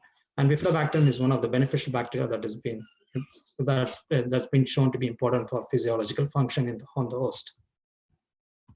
And not only that, within our we also found in the mice model, the gut microbiome of 5XFAD, 20 weeks old, shows increase in bacterial species compared to wild type mice, and also altered microbial diversity.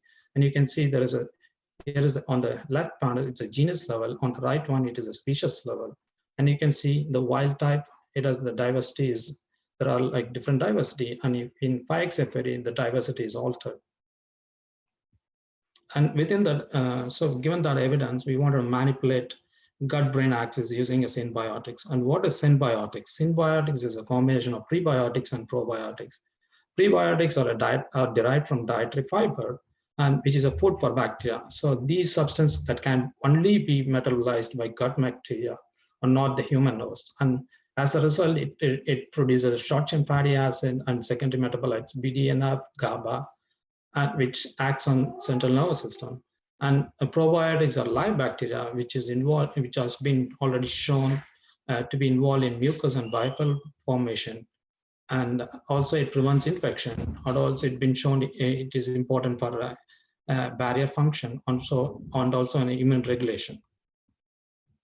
And here is the experimental design that we use for a symbiotic treatment. So we used a non-transgenic mice and 5XFAD female mice of age 12 to 14 weeks old. We divided it into two groups. One is PBS groups and symbiotics. We fed orally with PBS or symbiotics. And also we used a control 5XFAD with the PBS oral treatment. So the symbiotics treatments are for 8 weeks. So we did a oral administration using fructooligosaccharides and inulin. And the probiotic species that we used are Bifidobacterium bifidum, Bifidobacterium longum, Bifidobacterium brevi, and Animalis. So after 8 weeks of treatment, so we characterized gut microbiome 16 RNA sequencing, which is a standard sequencing for bacterial species. And we also used we assessed soluble and insoluble A beta levels in brain. And also we measured neuroinflammation markers in the brain. And we measured gut-derived metabolite, short-chain fatty acid, to see whether the prebiotics is working in the gut, whether there is a secondary metabolite such as short-chain fatty acid and other metabolites that has been released. And we performed is there any changes on the behavioral assays? So on average, we used 6 to 8 mice per n in the experimental group, and the p-value of 0.05 considered statistical significance. And here is a first slide showing the result of the second part, where you can see the symbiotic treatment restored microbial diversity similar to the wild type microbiome. And this is a Shannon diversity, the regular plot, which you used to describe the diversity between the species. And here's a gray plot showing the wild type PBS, and a yellow one is the 5XFAD PBS, where you can see there is a decrease in the diversity. When you treat it with symbiotics, you can see there is a restoration of this diversity compared to it restores to normal wild type.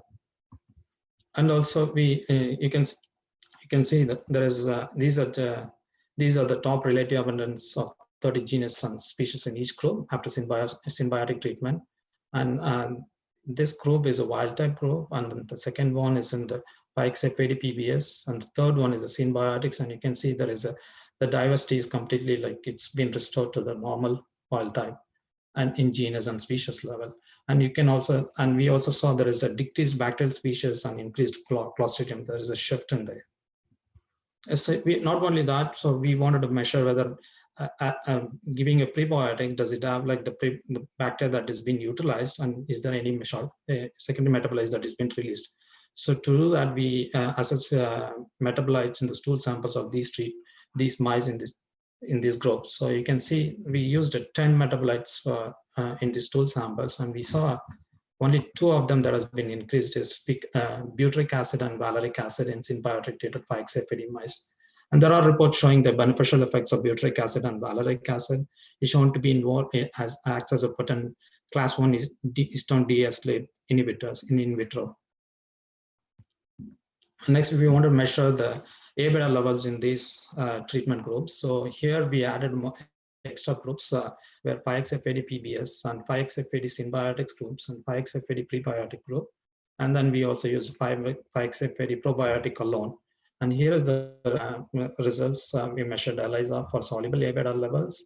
We measured cortex and hippocampus A beta 42 and 40.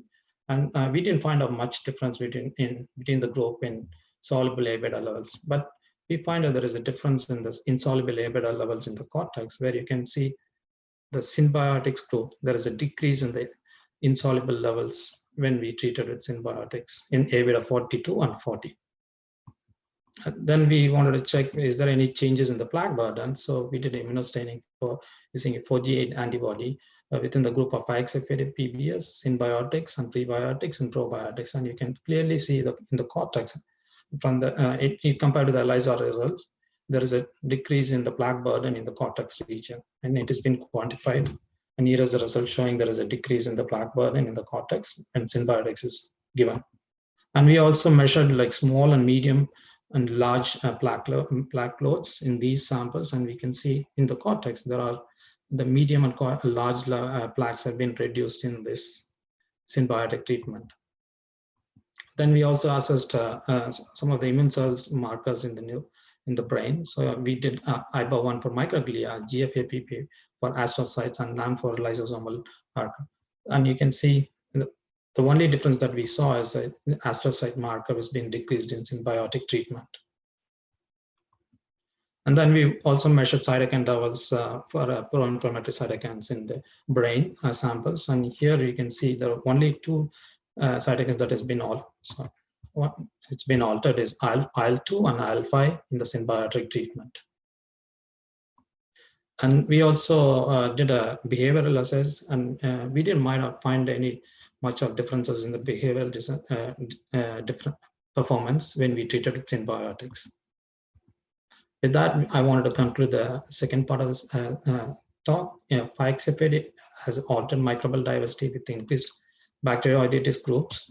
Increased bacteroidetes are shown to be involved in pro-inflammatory response. Symbiotic restores the microbial diversity to normal, healthy microbiota of wild-type mice that are associated with the increased production of butyric acid and valeric acid. Symbiotics decrease plaque burden and astrocyte activation. And future experiments are needed to explore the mechanism of symbiotic-mediated plaque addition to assess the role of gut microbiota-mediated effects on brain. So with that, I wanted to acknowledge Rudy Tanzi and others. Rudy has been constant help for doing all these experiments and guidance. And I also wanted to thank all those experiments in the lab. And also I want to thank my colleagues Deepak, Will, and Sehun, and also Alex and Priya, and Ruslan and Murad for bioinformatic analysis. And finally, I want to thank Good Ventures and CureAlz Fund for this funding. And thank you, and I'm happy to take any questions.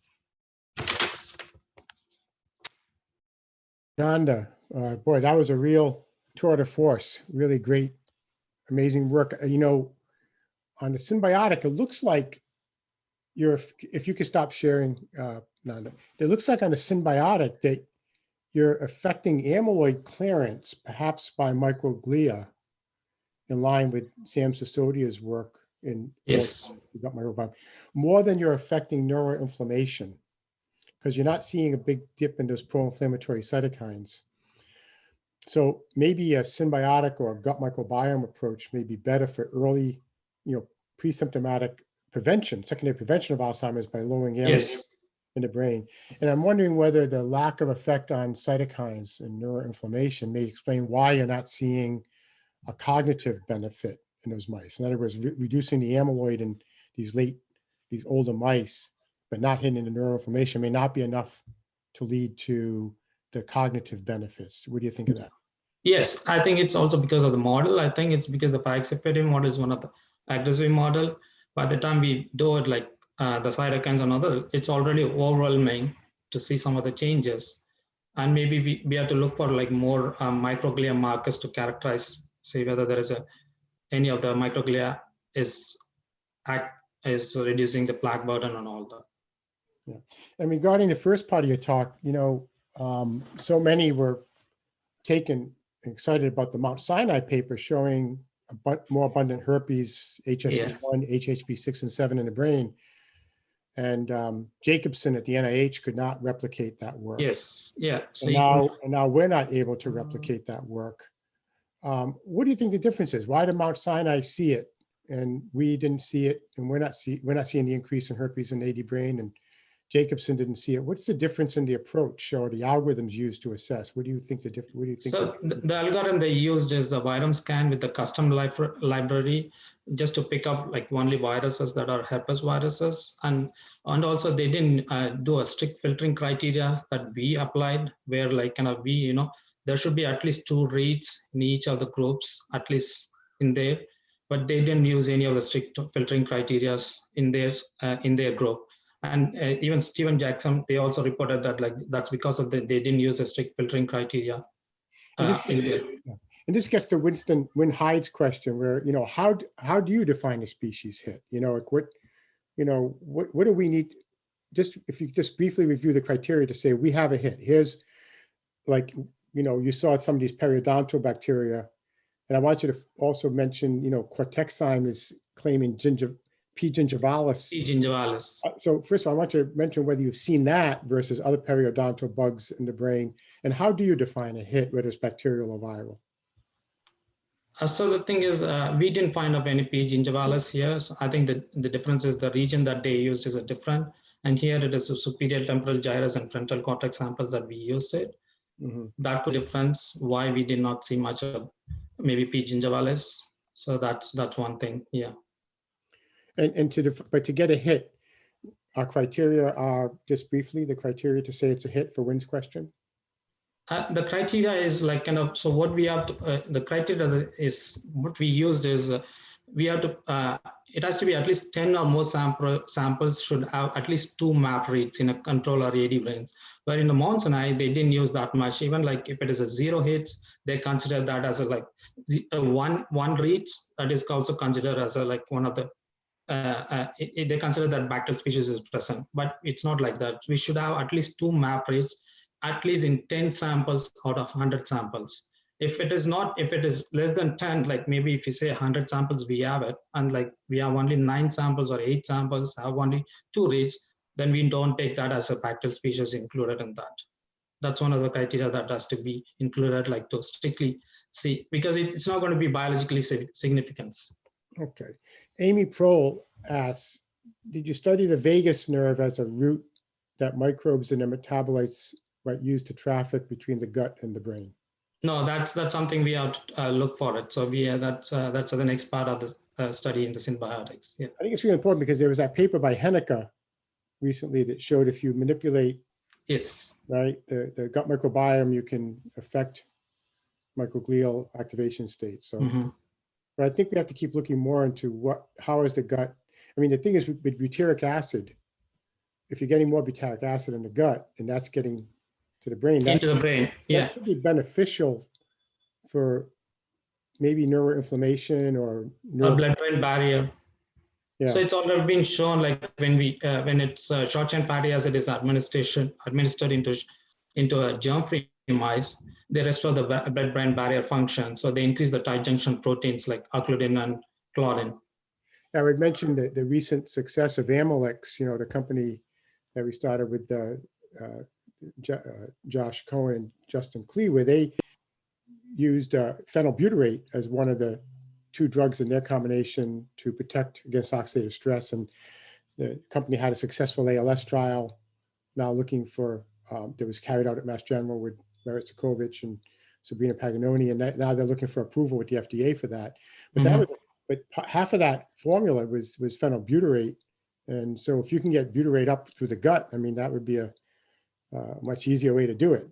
That's important thing, Rudy. Yeah. So I think that's one of the things why we want to maintain the healthy gut. So because if you have like a good dietary fiber in your diet, and like that maintains a good healthy microbiome that can release the butyrate, and like so that like there won't be any, I mean, that plays an important role for maintaining the normal physiological function on the central nervous system. Okay, so Raja Bhattacharya asks, says, my question is from the first part of your talk. It is an extremely well-designed study, even though you have not found any significant microbes associated with AD yet, well, except for maybe the periodontal ones you mentioned. Yes. You're waiting for more analysis. I'm curious to know whether you expect to see reduced and not increased signature of bacteria or virus in AD brains compared to non-AD based on the microbial hypothesis. In other words, could it be you see less of some because the amyloid's trapping them and getting rid of them? Yes, that's why we were like trying to look at like plaque levels. Like we are trying to see whether like we are doing further experiments on the laser micro capture to isolating the plaques and to see whether there would be like any, that will be the more appropriate to look at like whether the bacteria has increased or decreased in the in those AD brains. Okay, and final question, Laurie Cox is asking, do you have any evidence of live microbes from the AD brain, or do you have plans for this? And of course, we're also looking for microbes in plaques by laser capture now. She said, you may consider the filtering parameters and remove the filter for being the bacteria across 10 samples. Infections may be highly personalized and not shared. Relaxing this filter may help you identify dominant microorganisms in the brain if they are there. Yeah, so for the first question, so we were trying to look for like microbes, live microbes or any, I mean, one of the ways we're trying to collect aseptic brains, like from the brains to see whether there are like any microbes that are not being presented that are apart from AD or any kind of infection. So to see whether there are in a sterile brain, is there any microbes are present? And for filtering criteria, if we lean in on filtering criteria, what happens is we find more of like other bacteria that is coming up, like contaminant bacteria. And we tried initially loosening up the filtering criteria, but the problem is we didn't find any kind of I mean, it's coming up with more of like kind of other bacteria that is not being more relevant. Like we didn't find any of pathogens or anything in the linear way. Mm-hmm. Well, as we thank you for a great talk, really interesting stuff, and we got to keep trying to find that smoking gun, and yes. I think Laurie makes a great point. It may not be one size fits all. It may be very personalized microbes in each case, and they may be hiding in plaques.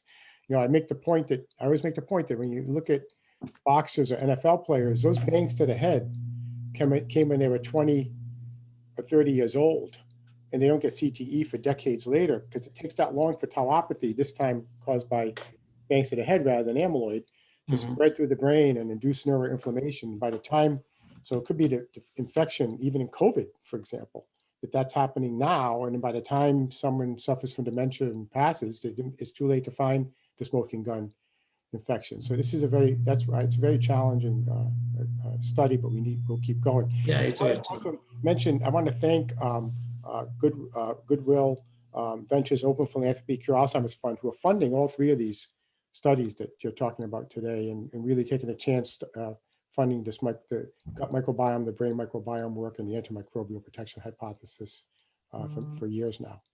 So let's move on to the final talk, and the final talk is Will Eimer, and Will first came to us as a postdoc with Rob from Bob Vassar's lab. And Bob, I think Bob's still on the call today. I hear that, Will, your dad is on too. So you got to do really well because you don't want to listen. Yeah. You got to give it a good time. Can't mess up today. Yeah, and the fish and back of you are listening too. So, but anyway, Will is going to expand now beyond A beta as part of the antimicrobial hypothesis, given that A beta, as shown in the 3D models, induces tauopathy. And it's going to show you viruses also play a role in inducing tauopathy. Could tangles be playing a protective role? This gets back to Karen Duff's question earlier. Could tangles also be playing a protective role as part of this orchestrated innate immune response that we see in AD pathology? So I'm going to turn it over to you, Will. Take it away. Thank you, Rudy. Yeah, I'm excited to present this work today, talking about how we're expanding out the antimicrobial protection hypothesis. Before we dive into the new cool stuff that we've been able to find. I would feel remiss if I didn't do a little bit of a history lesson, both with what led Rob to the original hypothesis, but also because that gets to include some of his favorite slides that we were almost required to show in every presentation. The beginning is very classical. Alzheimer's disease, as many of you know, goes all the way back to the beginning of the 20th century. And for a long while, it just sat at the identification of these amyloid plaques and tangles. They didn't know that's what they were at the time, but they were very easily identified in samples that they looked at. This was kind of what's considered the first age of AD research. The second age began in the mid-80s, both with the discovery of the APP gene, and then very recently after that, the discovery of the amyloid peptide. This significantly changed the research focus of the entire field.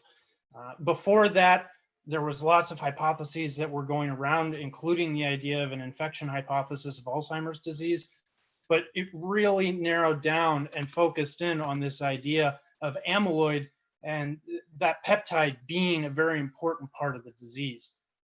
And so much so that up until recently, that's most of the research in terms of drugs was focused around, can we modulate the production? Can we remove amyloid? And unfortunately, a lot of those drugs failed.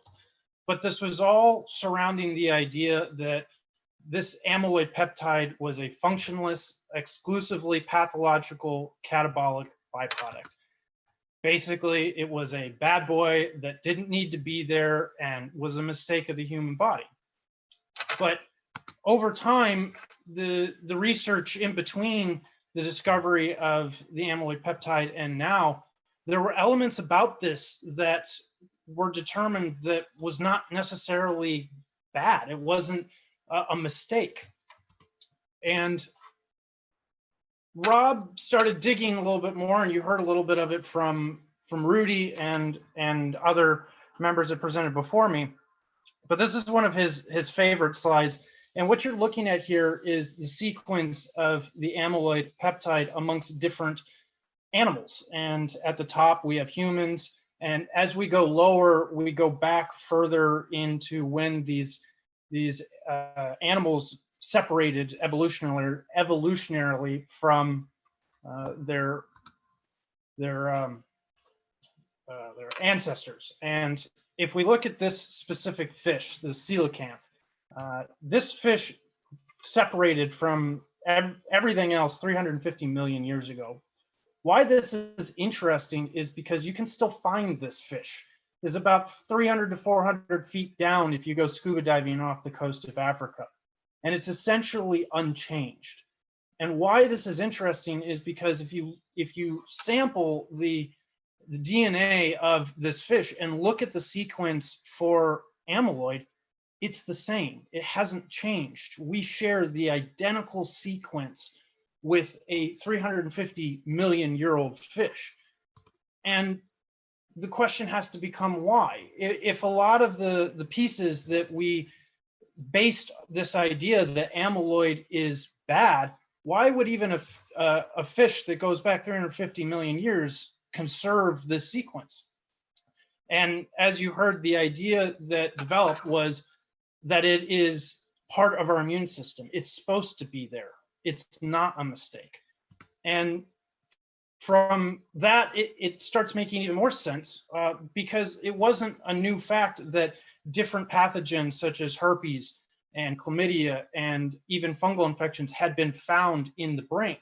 There was no smoking gun. There was no conclusive pathogen that had been ID'd as the cause of Alzheimer's disease. But the idea that amyloid may play a role in the immune system wasn't quite as far-fetched. And from that developed this original hypothesis, and you heard Deepak talk about it. And it was the idea that the amyloid peptides bound to the glycoproteins on the surface of pathogens and isolated them and entrapped them. And there were some beautiful EM pictures that showed this process happening. I entered the story here, and we asked the question of, well, what about viruses? Bacteria and fungus are great, and we're finding even more roles from them now. Virus represents a certain combination of interesting properties that really make it interesting or make it relevant, in that so many people, particularly with HSV1, are infected with it. By the time you reach the later stages of your life, 80 to 90% of the population has a herpes virus infection. They are also known to reside latently in the brain. They have surface carbohydrates and glycoproteins that the amyloid peptide can bind to. And they're also neurotropic and have ways to evade the classical defense like the blood-brain barrier to get into the brain. So we wanted to expand it at that point to look into how viruses may play a role. And as much as we found with the bacteria and fungus, we found a similar story with the viruses, that amyloid overexpressing mice, such as the 5XFAD mice, were neuroprotective. When these mice were challenged with viruses, the mortality was delayed. When we looked in the EM, we could see viral particles, individual viral particles with this tail that you observe here is actually amyloid having bound initially and then started to aggregate to begin the forming of that extracellular trap. You can see even more of that extracellular trap, and this is within 30 minutes of exposure. And by 2 hours, we have significant accumulation and aggregation of these viral particles with amyloid fibrils stringing between them. When we went to both in vitro and in vivo models, in probably one of the simplest experiments we ever did, we just combined amyloid and viral particles in a gel matrix, and those were the only two components, and that was sufficient within less than 24 hours to form a miniature plaque almost. When we looked into human organoid models that were designed by Professor Du-Young Kim, we found the same thing. When we challenged these organoid models that were overexpressing amyloid, within a very short period of time, we identified plaques that had entrapped and contained the HSV1 virus. And in the mouse model, we managed to have some mice that survived the infection, and after 21 days, we found plaques that were very similar to the dense cord plaques that you would typically see in an Alzheimer's patient, and inside these plaques existed the HSV1 virus.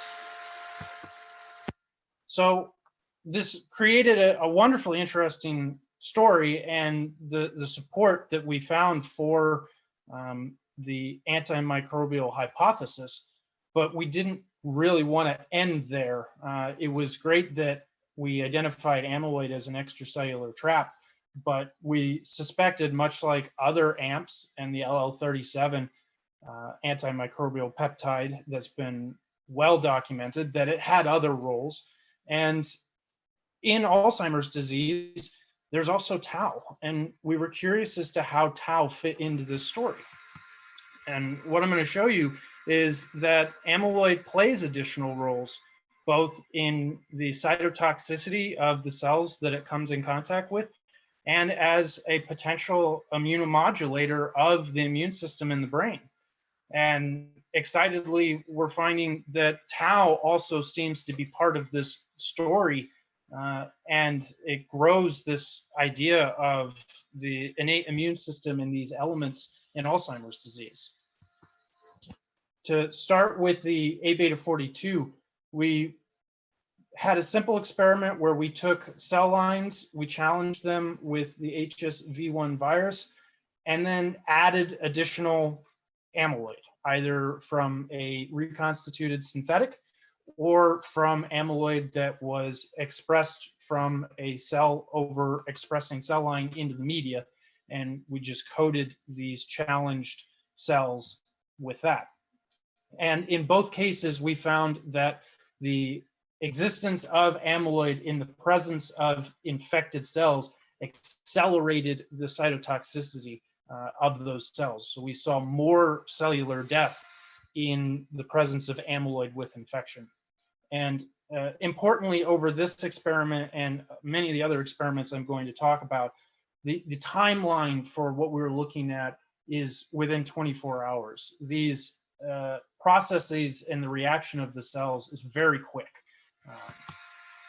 So we took this a step further, and we wanted to see how specific is this? Is this an effect that may be that the amyloid is causing deleterious effects of the cells and the presence of HSV1 is just accelerating that, or is this a more targeted effect?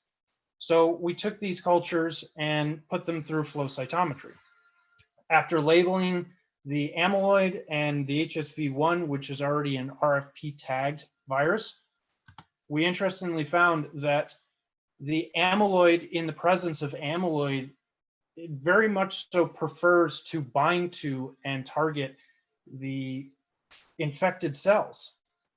So this creates an interesting story where the amyloid is not only trying to protect the cells from the virus, but if it fails in that process and these cells start getting infected, then it is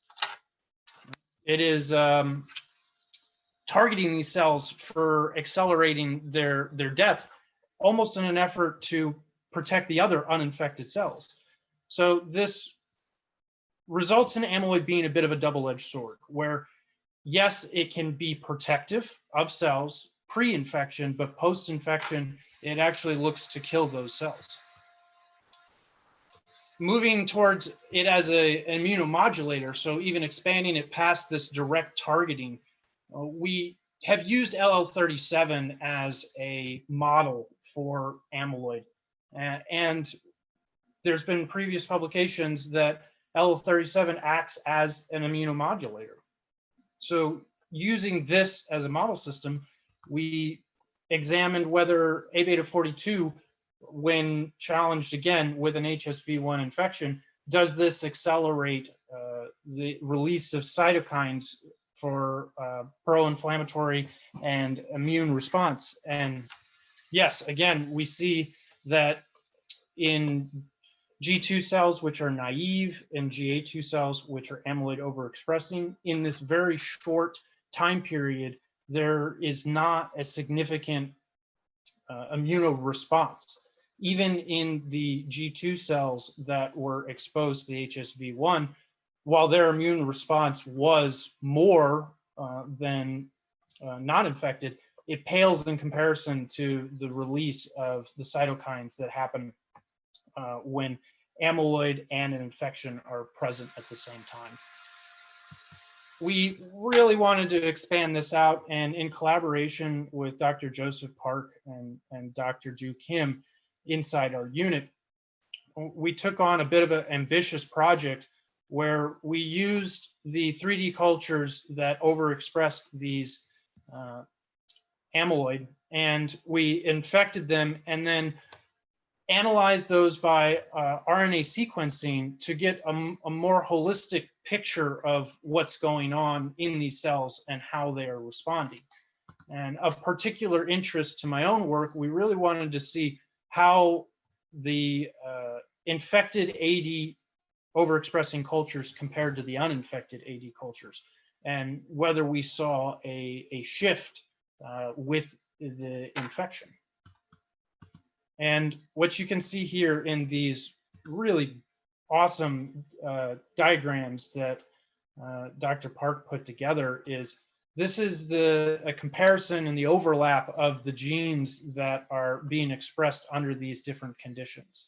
And to help you read it a little bit better, inside the blue ovals here are more what we would expect and anticipate are the downregulated and upregulated genes as a result of the overexpression of the amyloid peptide. So when we're looking at the AD models, these are the genes that the gene clusters you can see, both downregulated and upregulated, that are affected by that. And the majority of the genes that are altered in these systems come from this presence of massive amounts of A-beta-42. In the red circles, these are the genes that are more specific to the amyloid infection, or the herpes infection. So once herpes enters into the cell, it's going to be activating its own set of genes for replication of more herpes viruses, and it uses the cell's own machinery to do this. And you can see that there's not a whole lot of downregulation, and most of what we observed were upregulated genes. Of particular interest in this are these two overlaps. What these gene clusters represent are genes that were upregulated that are not associated or not related to the presence of the amyloid, but additionally are not related or impacted by the genes upregulated by the herpes virus, which you can see here. So these about 585 genes represent genes that are exclusively upregulated when the herpes virus has infected cells in the presence of a significant amount of A-beta-42. So this is a model that we hope is looking at how the amyloid would be impacting the system. And in line with a lot of what we had seen in other experiments, we saw tons of different pathways that were involved in infection and inflammation and apoptosis. It seems that in the presence of A-beta-42, the cells are almost putting their immune response into an acceleration and an amplification. And that's what we were seeing in these models. That was incredibly interesting. Switching gears a little bit here, we wanted to also talk about tau. Tangles are a key component of the AD pathology, and we talked significantly about amyloid, but as we've grown to find amyloid as a piece of this innate immune puzzle, it would make sense that tau may also be included in this puzzle. We started off with simple analysis, very similar to the work that Deepak showed with the amylin peptide. We looked at tau's efficacy against Staphylococcus and E. coli, and we found that the 3 repeat isoform of tau did seem to either have efficacy or trends of being able to suppress and stop these infections. As a note, the tau peptide has multiple cleavage products, and a lot of people tend to focus on this 2N4R form of tau. It happens to be one of the longer forms and is of interest for researchers because of how readily it will aggregate. And much like amyloid, we expected tau to have a similar pattern of interaction with pathogens. And so we both wanted to test the 4R and the 3R as being popular forms that are found in the human brain. With the 4R, what we found was that without phosphorylation, it has no effect. It was not effective on E. coli. It was not effective on Staphylococcus. We tested Candida as well with the 3R and 4R and phospho 4R versions and found no efficacy. So we started getting a picture here that tau like amyloid, can interact and potentially isolate pathogens, but it's not quite as universal as amyloid is. And that also makes a little bit of sense because tau is primarily found on the inside, where when we're talking about amyloid, we're talking about something that is expressed out into the extracellular space. So we started trying to look at how tau may be interacting with the HSV. Now, HSV, when it infects a cell, one of those mechanisms that I talked about that was of interest is that it can infect a neuron and then use the microtubules to traverse itself from the infection point to the soma of the cell where it reproduces. So that positions tau as a microtubule binding protein to be supremely positioned to interact with HSV1. When we did a infection with the 3D cultures, we found that there was a significant increase of phosphorylation of tau that seemed to be amplified in A-beta-42 overexpressing cells, but even without A-beta-42 expression was accelerated. A closer examination of the amounts of concentrations of both phospho-tau in the media and phospho-tau that was isolated in gels found, again, we saw the increase, but interestingly, there was not as much difference between the G10 naive expressing neurons and the A4H1, which were the A-beta-42 overexpressing. This image here is us starting to really dive into what's happening in these 3D cultures. And we've labeled phospho-tau, HSV1, and total tau. And when we remove the total tau, we start seeing an interesting picture between phospho-tau and HSV1. The really bright red dots that you see are HSV1 replication centers. The more general red that you may see is not the replication centers, but a more universal general infection of viral particles that may be on the inside of the cell. The blue, the deep blue that you see is the phospho-tau. And you can see that many of the cells, not all of them, but many of the cells actually express significant amounts of phospho-tau in the presence of HSV1 infection. Additionally, on the right here, you can see these clumps, these swellings in this extension from a neuronal cell, which the body is down here. And this blebbing that we see in the axons is something that has been observed for a while and has been attributed to a sick neuron and its retraction of its axons and destruction of its axons as it starts to die. But interestingly, we see a high amount of phospho-tau and HSV1 in these blebs. And to give an even better picture, this is a 3D rendering of that previous picture to give you a better spatial sense of what we're looking at. And you can see here, there are some of those heavy phospho-tau HSV1 expansions of the processes.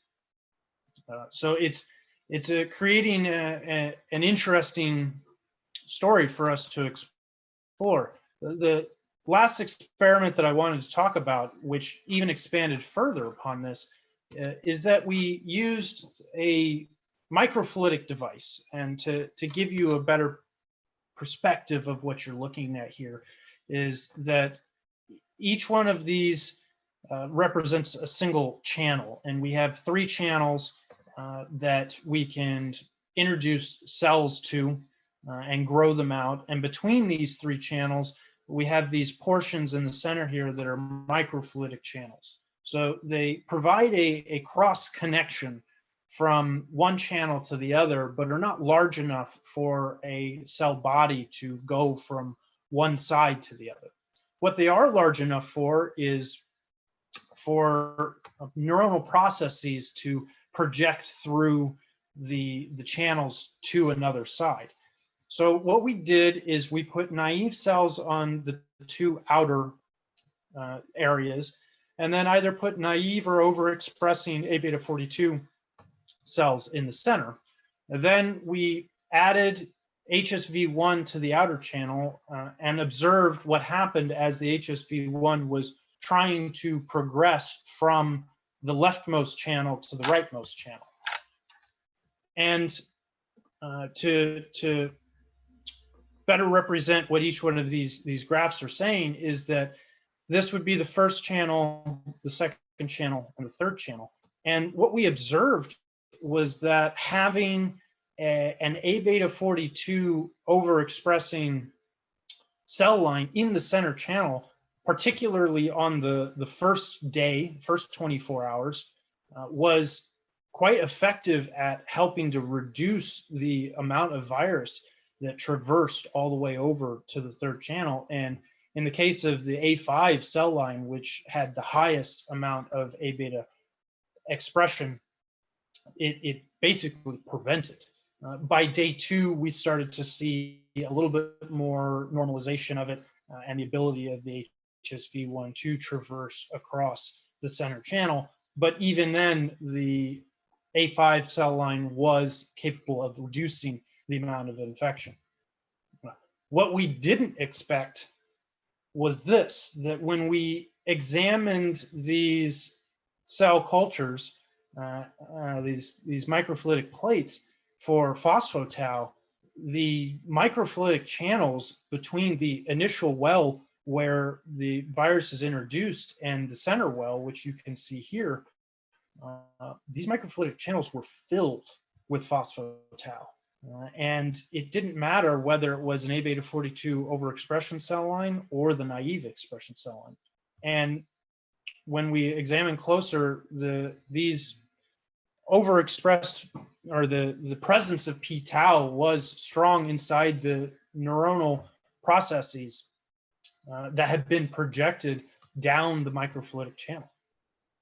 So as a general summary of what I've tried to show you today, we have significantly expanded the idea of this antimicrobial protection hypothesis. The previous work showed that it was able to entrap viral particles, or as Deepak had showed you, bacteria.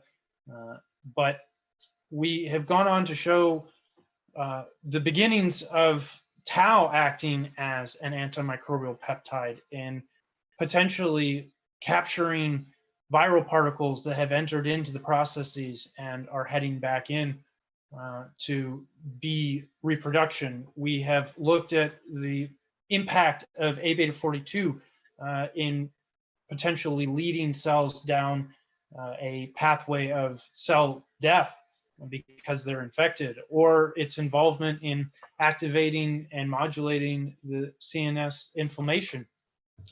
And one potential role that Rob suspected was that these surface-bound A-beta-42 may also be involved in opsonization of these sick cells.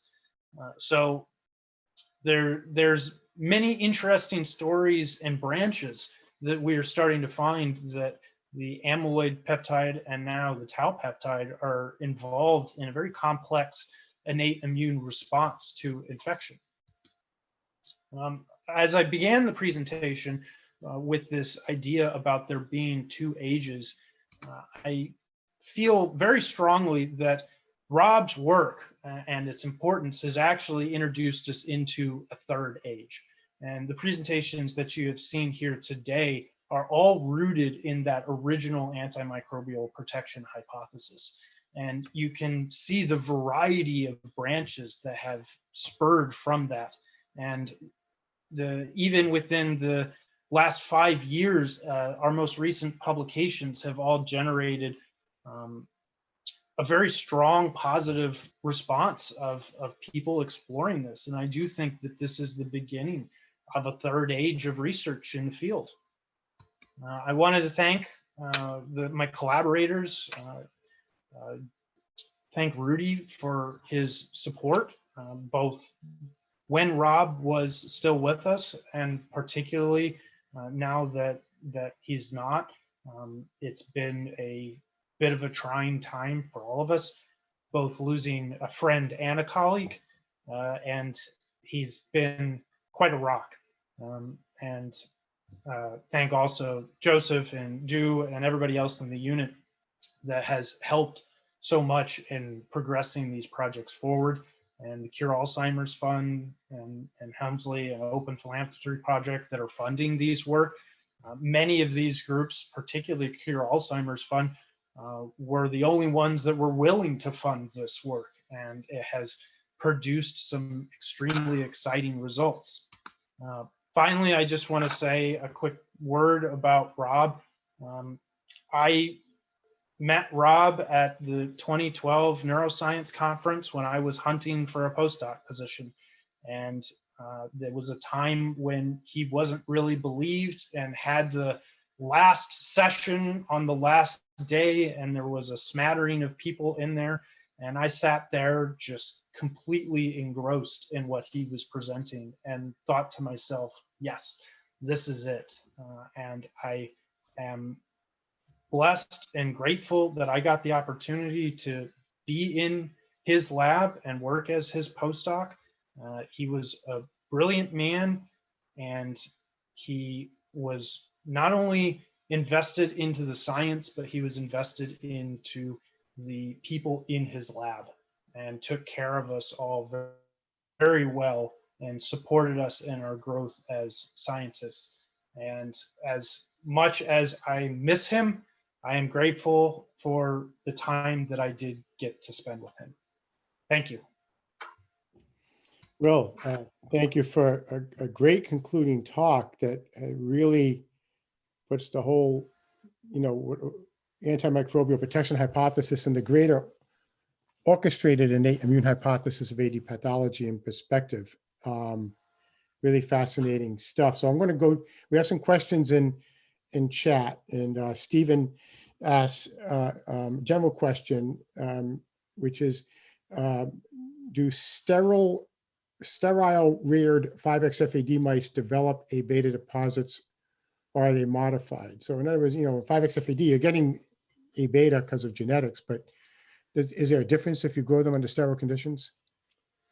I'm not 100% certain in terms of that, whether 5X have actually been reared in sterile conditions. What I can say in reference to that is two interesting points. One, the 5X FAD mice are from Dr. Vassar's group, and an important experiment that was actually run was looking at base 1 knockouts, and they actually had problems breeding base 1 knockouts. The base 1 knockouts would eliminate the production of A beta 42, and they found that when the base 1s weren't bred in a sterile environment, that they had trouble surviving. And that relates a little bit back to your question about this idea of sterility and the expression of the plaques. But I will say that amyloid, what I would suspect is in a sterile environment, the 5X would develop plaques. And the reason because of that is that amyloid in itself is a sticky molecule. It will interact with itself without the presence of pathogens. What we're finding is that the presence of pathogens takes that interaction to a significantly lower level. The pictures that I showed you about the 3D cultures that Dooyoung Kim had invented, those would develop plaques eventually, but we could have the time in which they would develop plaques by introducing a pathogen. So I think we have to be careful looking at this idea of plaque development that may be unique to a situation. A sterile plaque development may be unique to a situation in which there's just so much amyloid that it will start that process. Okay, now both Du and Eckhart Manderkoff ask whether the type of tau matters for blocking spread or for this antimicrobial activity, the type of tau that you're using, 3 repeat, 4 repeat, what type of, I mean, I know we're making classic paired helical filament tau from 3 repeat and 4 repeat 50-50 ratios in the 3D cultures, but have you dissected that at all? We are just on the cusp of starting to dissect that. I suspect that it does much in the similar way that if we wanted to talk about forms of amyloid, looking at the 40 form, the 42 form, the 38 form, they all have different tipping points to aggregating, and they seem to have different responses to pathogens. I think that there are going to be preferable forms of tau. The 3 repeat, the 4 repeat, we saw that the 4 repeat doesn't actually like to interact with stopping the pathogens that we've tested. But when we add phosphorylation, then it's a different story, where the 3 repeat seems to be more akin to do that even without phosphorylation. I think it's going to be a very layered, complicated story where we're going to be looking at both the types of tau and the phosphorylation sites of tau in terms of their response to different pathogen insults. And Eckhart also notes that 2N forms are rare. 2N forms of tau are rare in neurons. So keep that in mind. Mm-hmm. Darren Baker says, really interesting work. In your 3D culture systems coupled with infection, you observed changes in inflammatory profiles. Was there an observed alteration in cell fate, meaning increased rates of cell death or transition into a senescent state of the remaining cells? So there is accelerated cell death. The current models that we have are a little bit challenging. If there was a perfect model for Alzheimer's disease, we would know a lot more than where we are now. So we're picking at pieces, essentially. And the piece that we're seeing right now, the problem that we see right now is that when we challenge these 3D cultures, they have a mix of neurons and astrocytes, but a lot of the, or at least some of the immune system structure that you would find in a whole brain is not there. So our ability to stretch these cultures out and see how the system as a whole is responding in a complete picture is limited because they're not very resistant to infection. So most of what we're observing is within that first 24 to 36 hour window. Much past that window, we start observing significant cell death, and that's from the pathogen itself as it runs rampant and unchecked. Better models are going to be needed, and we hope that with some of this information that we're drawing from that, we may be able to design more focused experiments. And our last and maybe toughest question of the day from Karen Duff. What signaling pathways are changed with HSV infection that could give rise to phospho-tau? That is an awesome question, and that is why it is so hard. We are really just dipping our toes into the mechanics of tau, and those pathways are definitely things that we're going to want to hunt. And additionally, we're going to have to wrap amyloid back into that, because there may be signaling pathways that amyloid is involved in that as amyloid is being expressed, it wraps back around to tau and helps increase the expression of tau there. So no, that's a great question, and certainly something we want to hunt down. Well, thanks once again, Will, for a great talk. You made not only your lab proud and the groups that fund you, but also your dad hopefully is proud of you after giving such a great talk. I'm so glad he could join us.